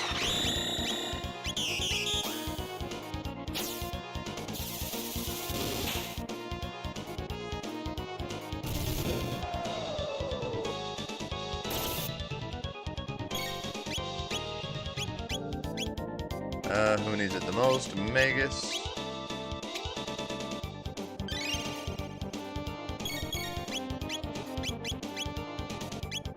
Renzi.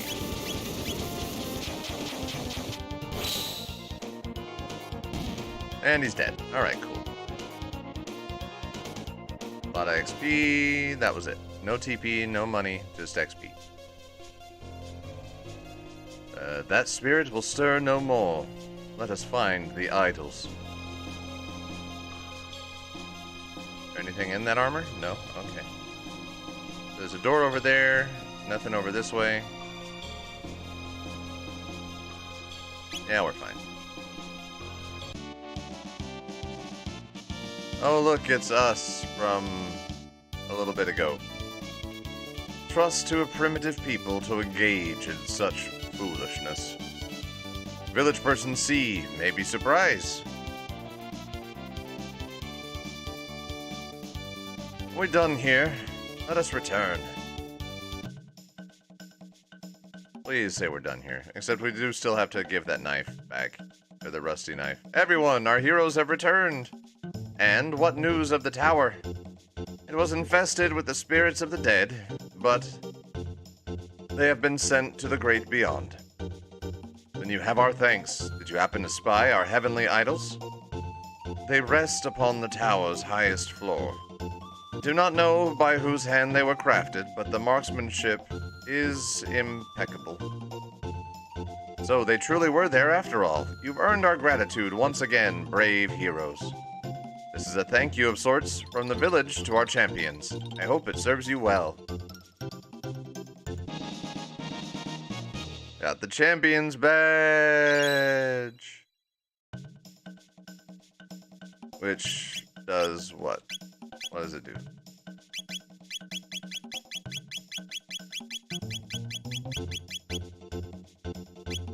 Where is what?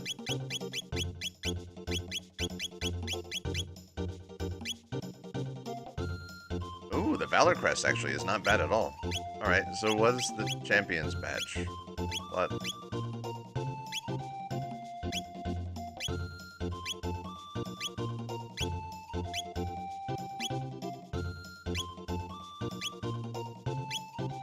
What the hell is the champion's badge?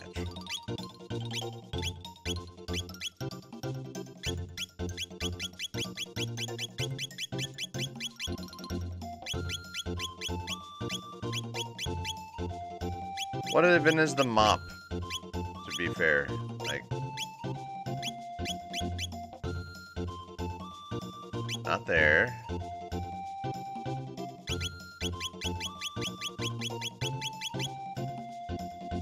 Not there. Oh, hell. Alright, come on.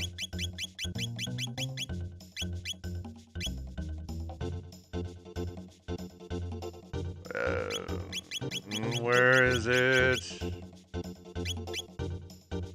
Dragon's Tear boosts critical hit rate. Alright, cool. There it is. Oh, thank right. Okay. Enhances Masamune halves MP costs. Sure. That's why I couldn't see it on anybody else, because it's only for Frog. Even after they gave me another sword. And it was like, oh yeah, here's another one that'll help with the sword that you already had. Cool. So cool. Let's heal. It's good to have things back to normal. Decided to make it my goal to protect that wondrous new bridge. I'll see that it outlives us all. How have you been? If you have a chance, go and take a stroll on the bridge sometime. We've been there, guys. We've been there. Don't make me go back. Please don't make me go back. Oh, hi, New. I have good stuff. Look at my stuff. Dude, keep your stuff to yourself. Alright, so we can buy mega elixirs now, so cool. Let's see, dragon heads, we could buy 3. Dragon armor, we could buy 3. Reptite tiara, we don't need. Reptite dress, we could buy 1.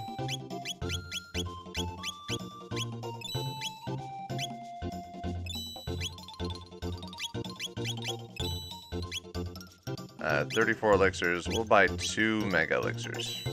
Just to say we did. He's opened up a shop. And that guy is gathering goods for him to sell. A wonderful time exploring around the bridge. Next time I might climb that tower. If you ever happen to find some lumicite, would you bring it to me? I'll craft you some fine armor from it. I've been a smith for a great many years. That is one thing we have not found, is lumicite. Lumicite. I wonder where that could be. We're in the future right now. We'll do the rusty knife thing first.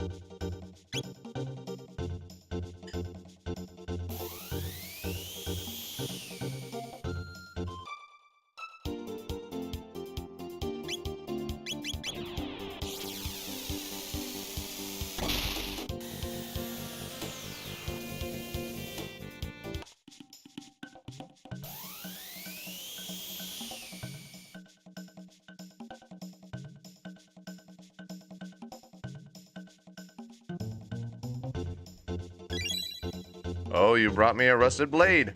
Very well then, I'll set to work straight away. I finished. Here you are, Ice Worm.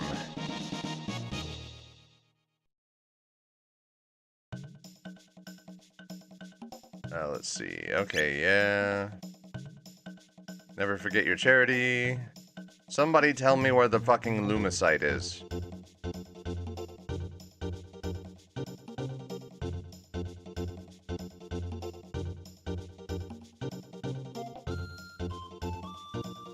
Alright, seal off the interior of the cave. Nothing more to worry about, thanks to you. Don't suppose you have any new games? Whatever. Alright, we need to find that lumicite. The ice worm is not as good as the rainbow. By more than 30 points. Alright, we're going to find this lumicite. That is the very last thing that we need to find. By God. We are going to find it. Chrono, trigger, lumicite.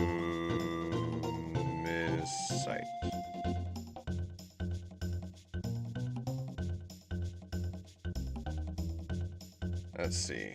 Can be attained by defeating the monster Wonder Rock, which can be found at the Lost Sanctum on rare occasions and or the Dimensional Vortex. It is used to make the armor Elemental Aegis, an armor immune to all elemental attacks, whose only downside is that it can only be equipped by Luca. Alright, the Wonder Rock?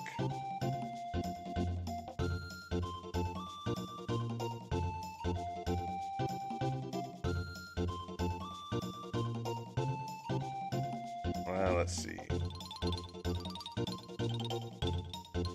Charm for lumicite shard attack. It does lock. Drain, absorbs HP. Pyroclast and escape. During the Middle Ages and the Frozen Cliffs and the Dimensional Vortex during Antiquity.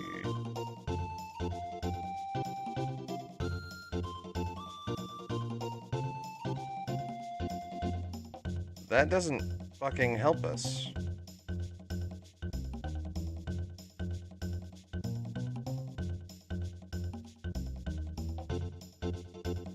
Alright.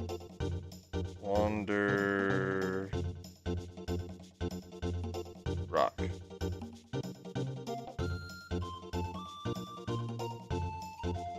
It's in Mount Emerald's middle section. In the Lost Sanctum during the Middle Ages and the Frozen Cliffs. Okay. Dimensional Vortex is not something we can do right now, but we can try... Okay, we're not in the Middle Ages. Alright, we gotta go back to the Middle Ages.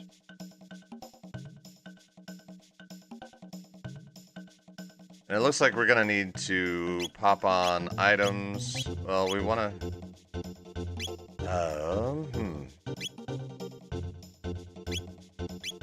We might be okay, actually.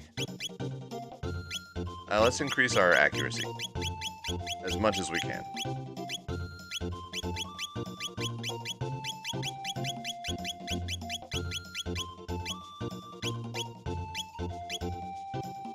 Alright, so we have to go to the middle mountain area in the Middle Ages version of the mountains to get the Lucite. Among Us, that was the name of the game. That's what I was playing with Arcanine.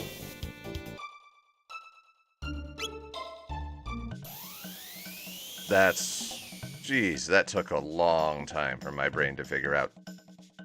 Alright, we're gonna get this damn Lumicite and give it to that damn guy.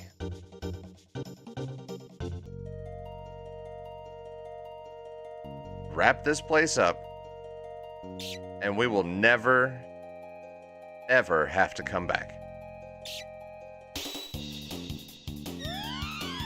Ever.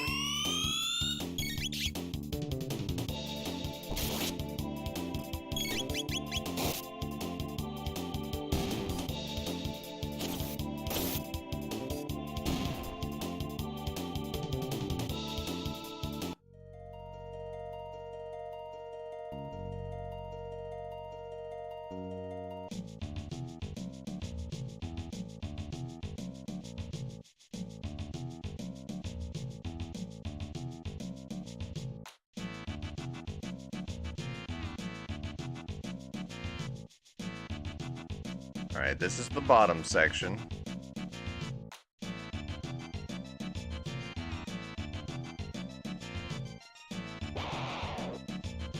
Those are the birds.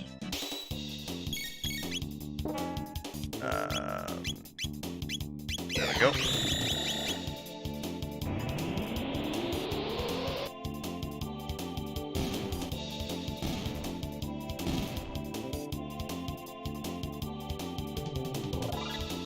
Ayla gotta level up.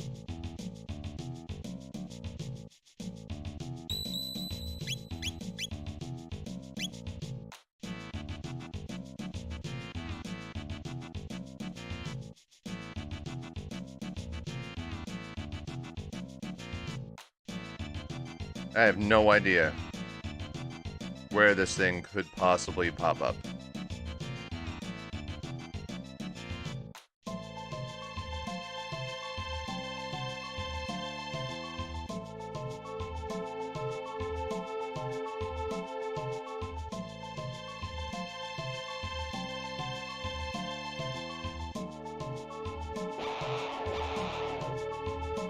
We'll just have to keep fighting these bugs over and over and over again.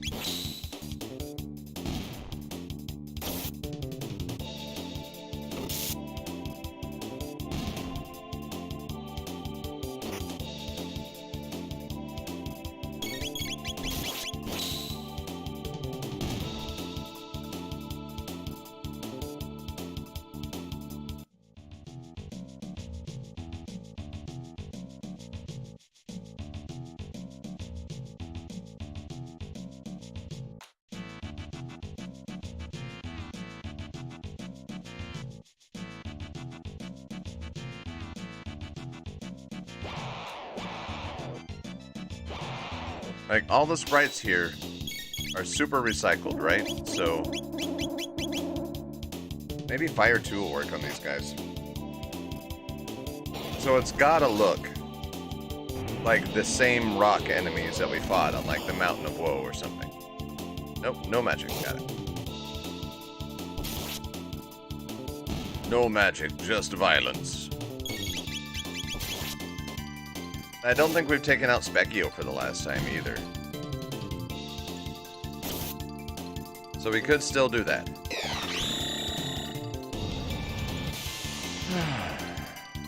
Alright, let's do it. We can do this.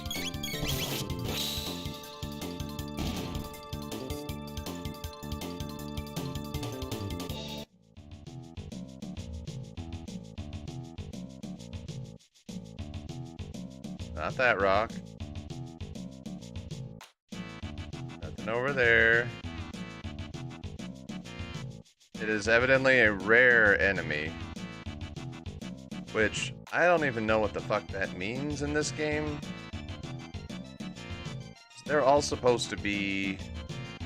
Like, every enemy encounter is the same. Like, sometimes they go away, but they're always there.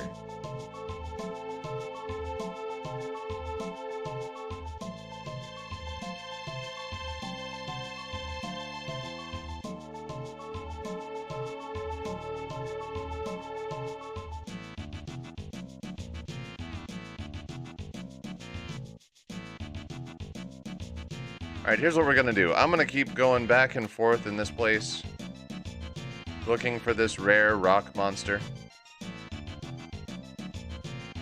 And I will pause the recording until I find him. So I'll see you guys hopefully soon.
Oh, hell.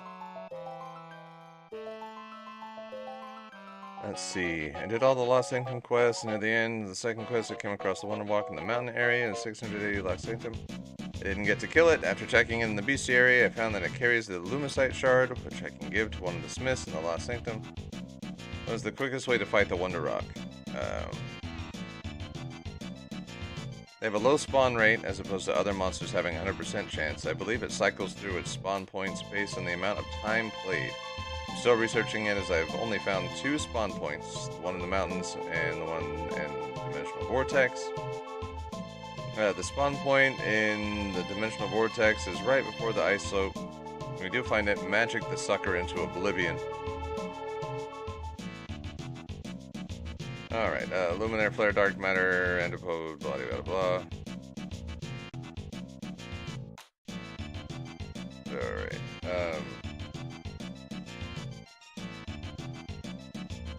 okay, so we just need to keep going.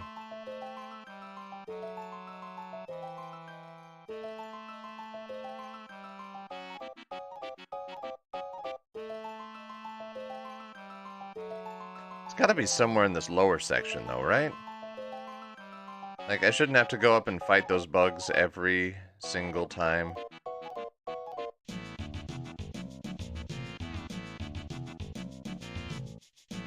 ahead and close my phone.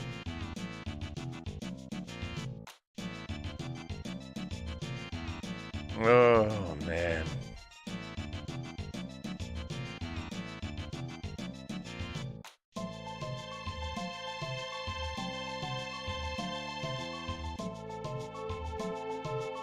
Nothing.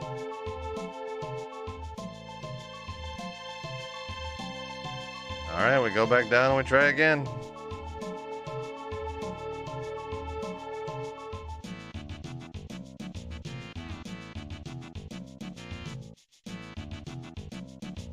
So many ladders.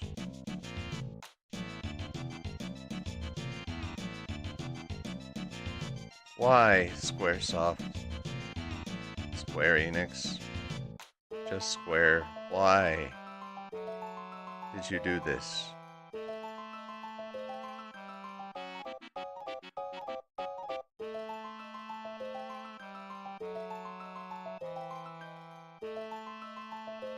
I don't understand.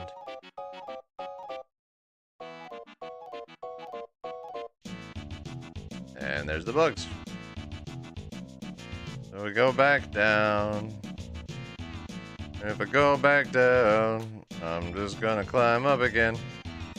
If I go back down, maybe I'll find a rock.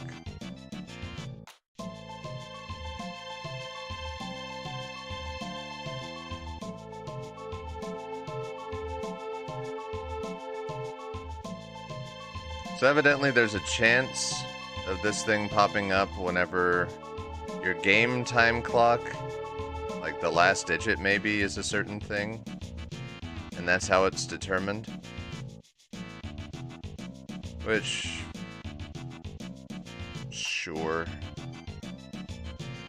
Just sure.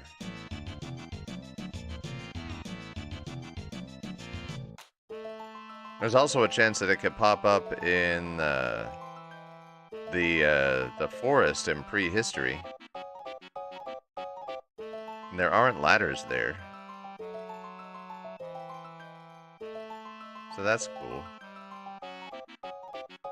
But that would require me going all the way back to prehistory. Or, admittedly, what is kind of a maybe.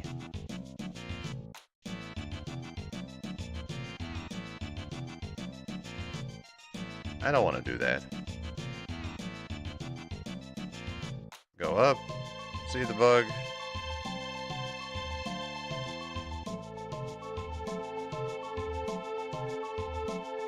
Why?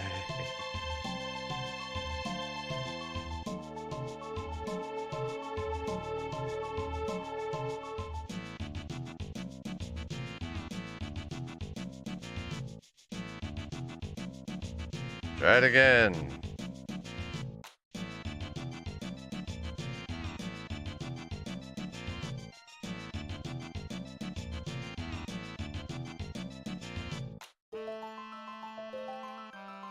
But reading that wiki reminded me that there's also the dimensional vortex to do. Nope, nothing. It'd help if I knew where this thing was going to show up, but it looks like most people just give up on the mountain and try to hunt it down in the forest.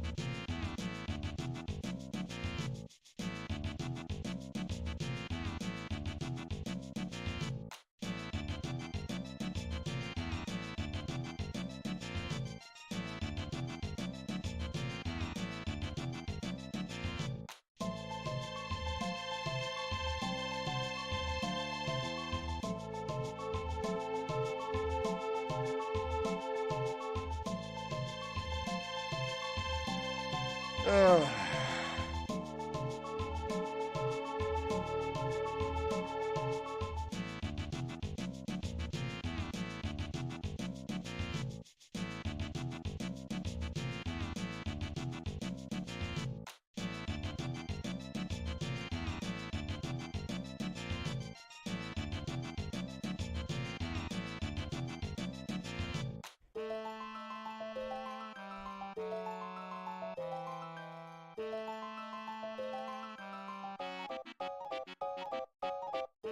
I want to get that armor.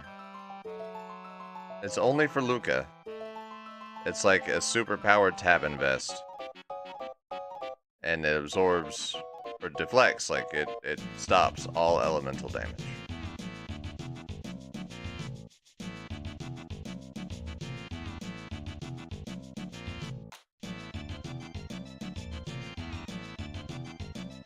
So it would be nice to have.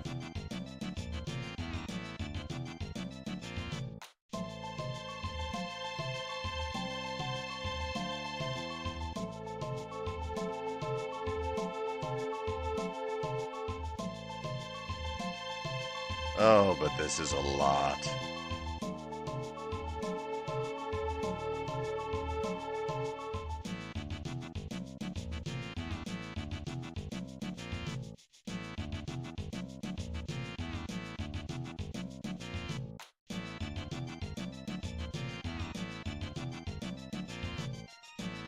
I don't even know where we would actually fight this thing.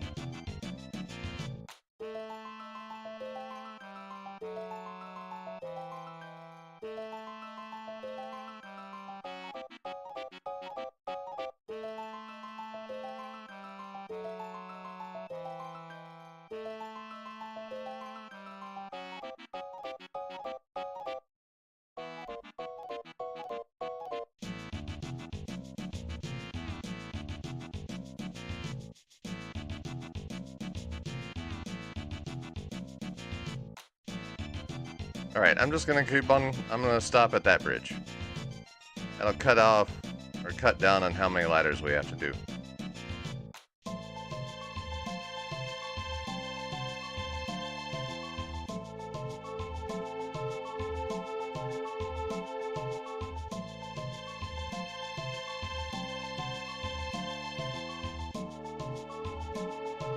It is 11:30 p.m.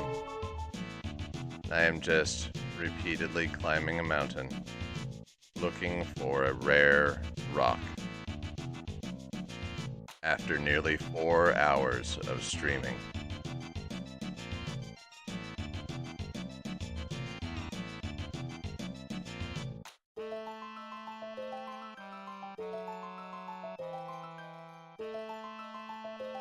If I hit the 4-hour mark and I haven't found this rock, I'm stopping. There's only so much I can take. Right now we're at 3 hours and 43 minutes.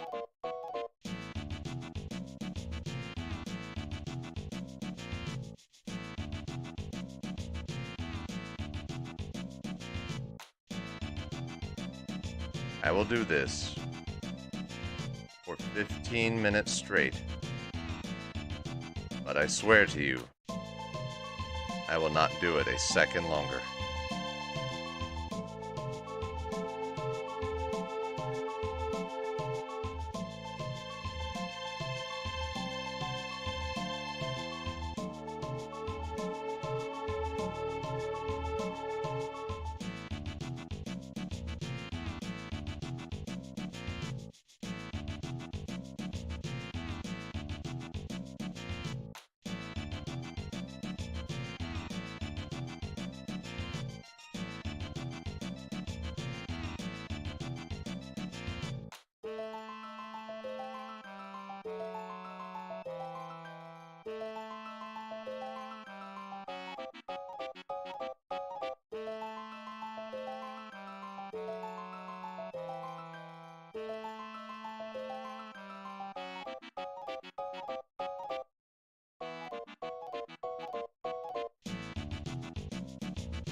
Oh, who did this?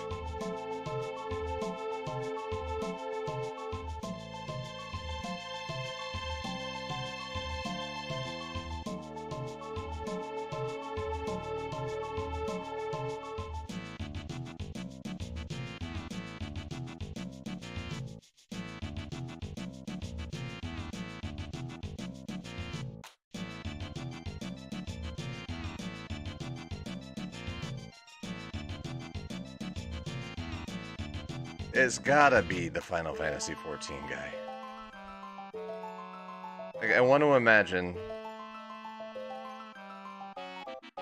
in my heart of hearts, that there's one person I can hold responsible for this.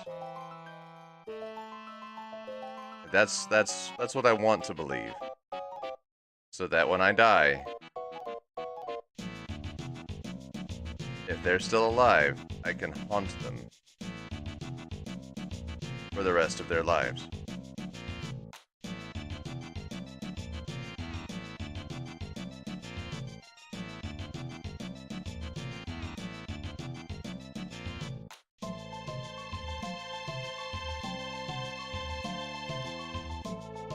And if they're already dead, by the time that I die,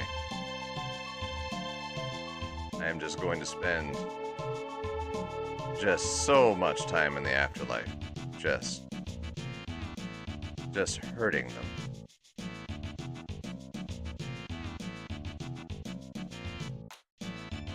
Or tormenting. I'll just tell them for a century what they did and how bad it was.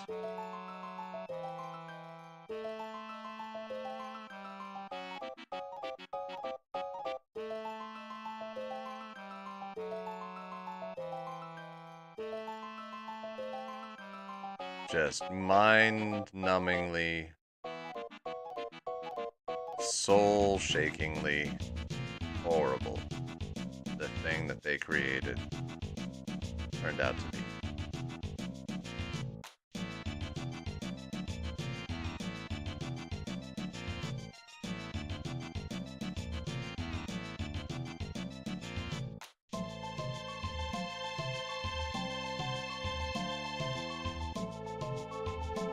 I think that would be fair.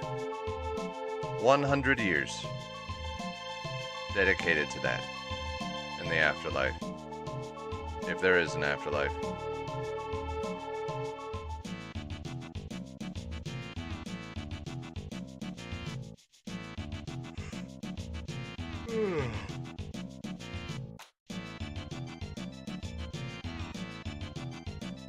Alright, let's see. 29, 30. There we go.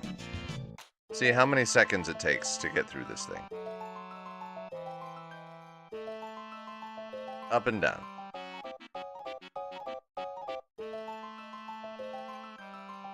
Started at 48 minutes and 30 seconds. 3 hours, 48 minutes and 30 seconds.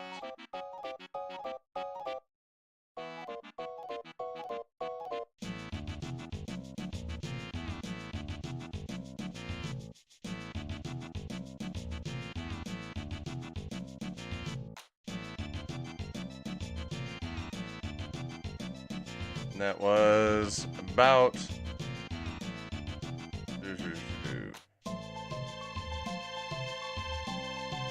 That was about like 33 seconds. Go up and down. Then if I don't kill this thing, if it ends up running away... Oh my god, if it runs away.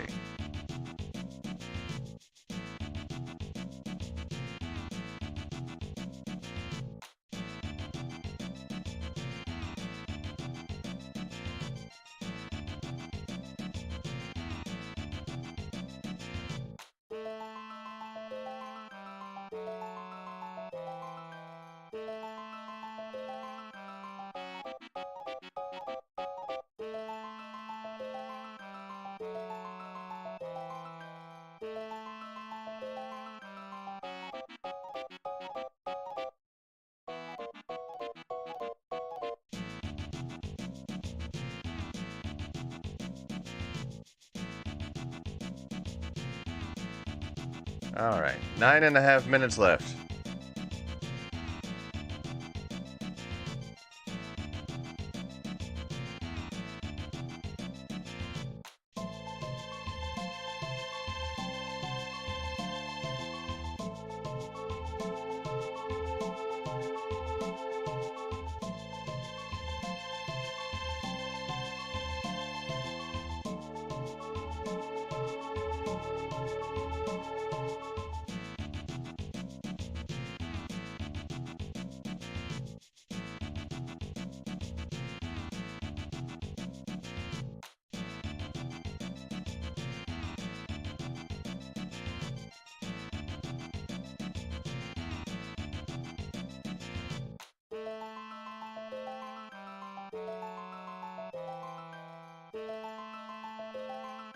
This is legitimately causing my thumb to cramp up.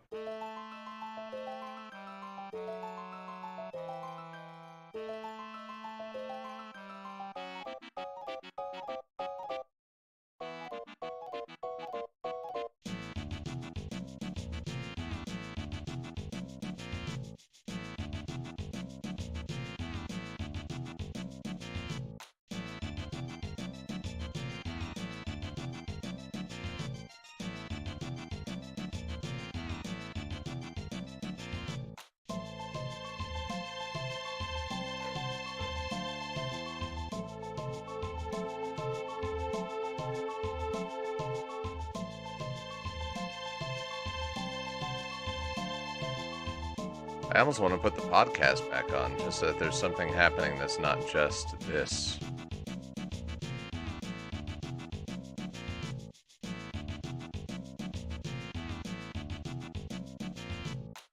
Why am I going all the way up? I don't know.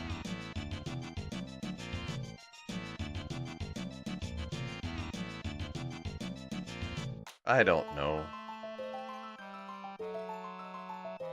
Oh, there we go. Alright, 7.5 minutes.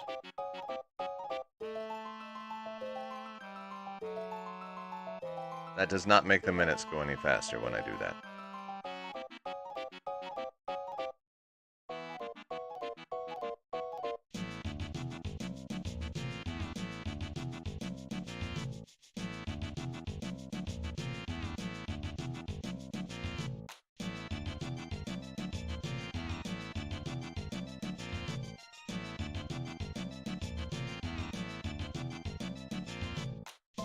I just want to get up there and, like, see the bug. Just to make sure.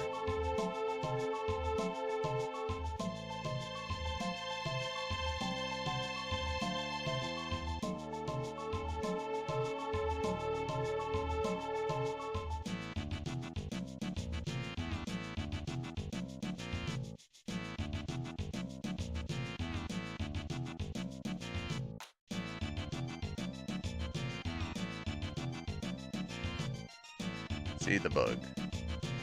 Run back down.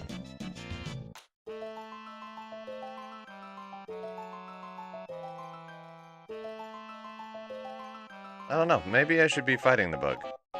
I'm already more than halfway down. I'll go all the way through. I'll fight the bug.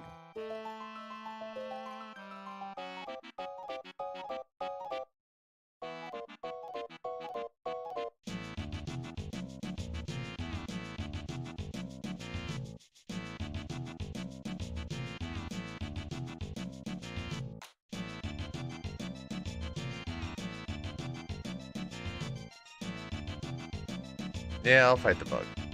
Fuck it. Fight the bug.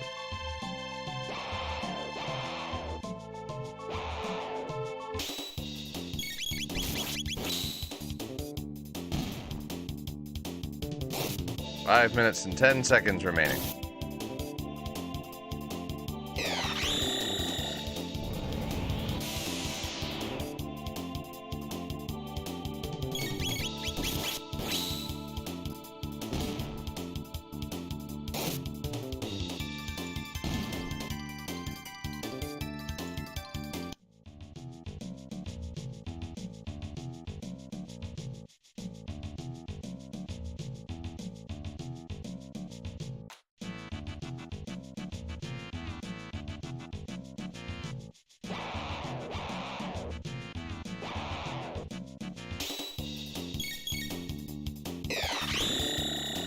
Maybe I can escape the bug.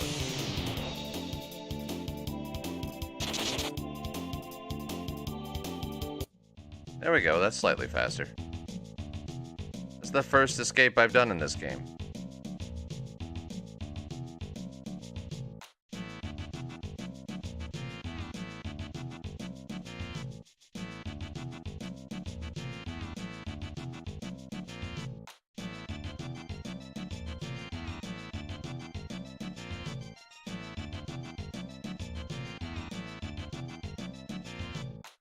What are we at?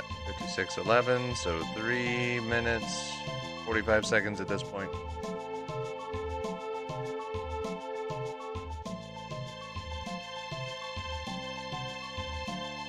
Nope, not even going up those ladders anymore.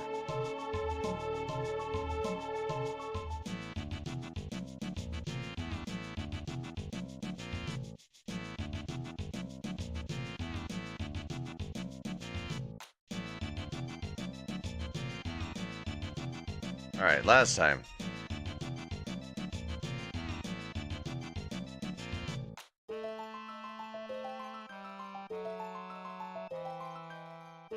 No rock. No rock. Who would do this?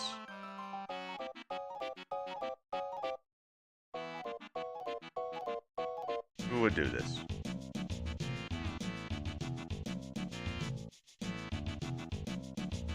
Holy shit. Yep, nope, we're just leaving. We're getting right the hell out.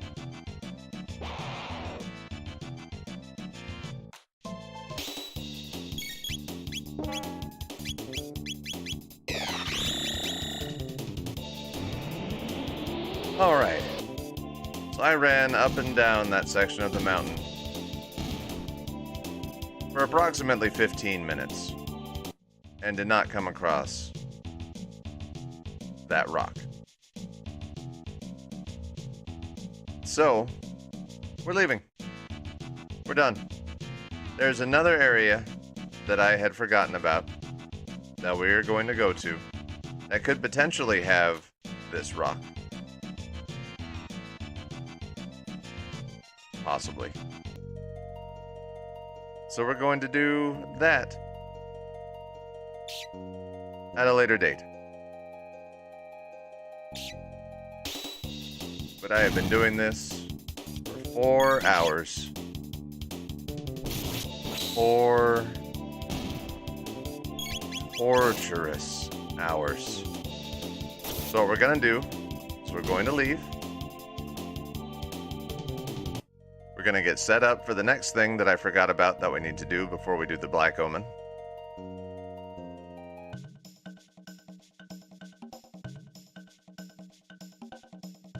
And then we're going to, I'm gonna stop. I'm just gonna stop. This is just the worst. So I think that we can do this. I haven't looked it up or anything, but I think this is a thing that we can do now. We just have to find it.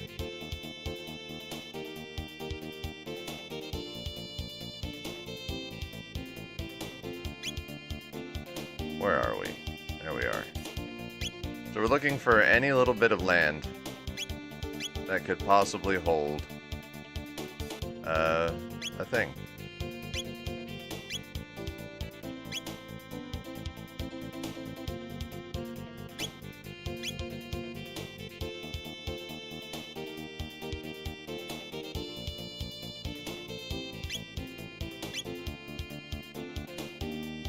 Alright, maybe it's something here?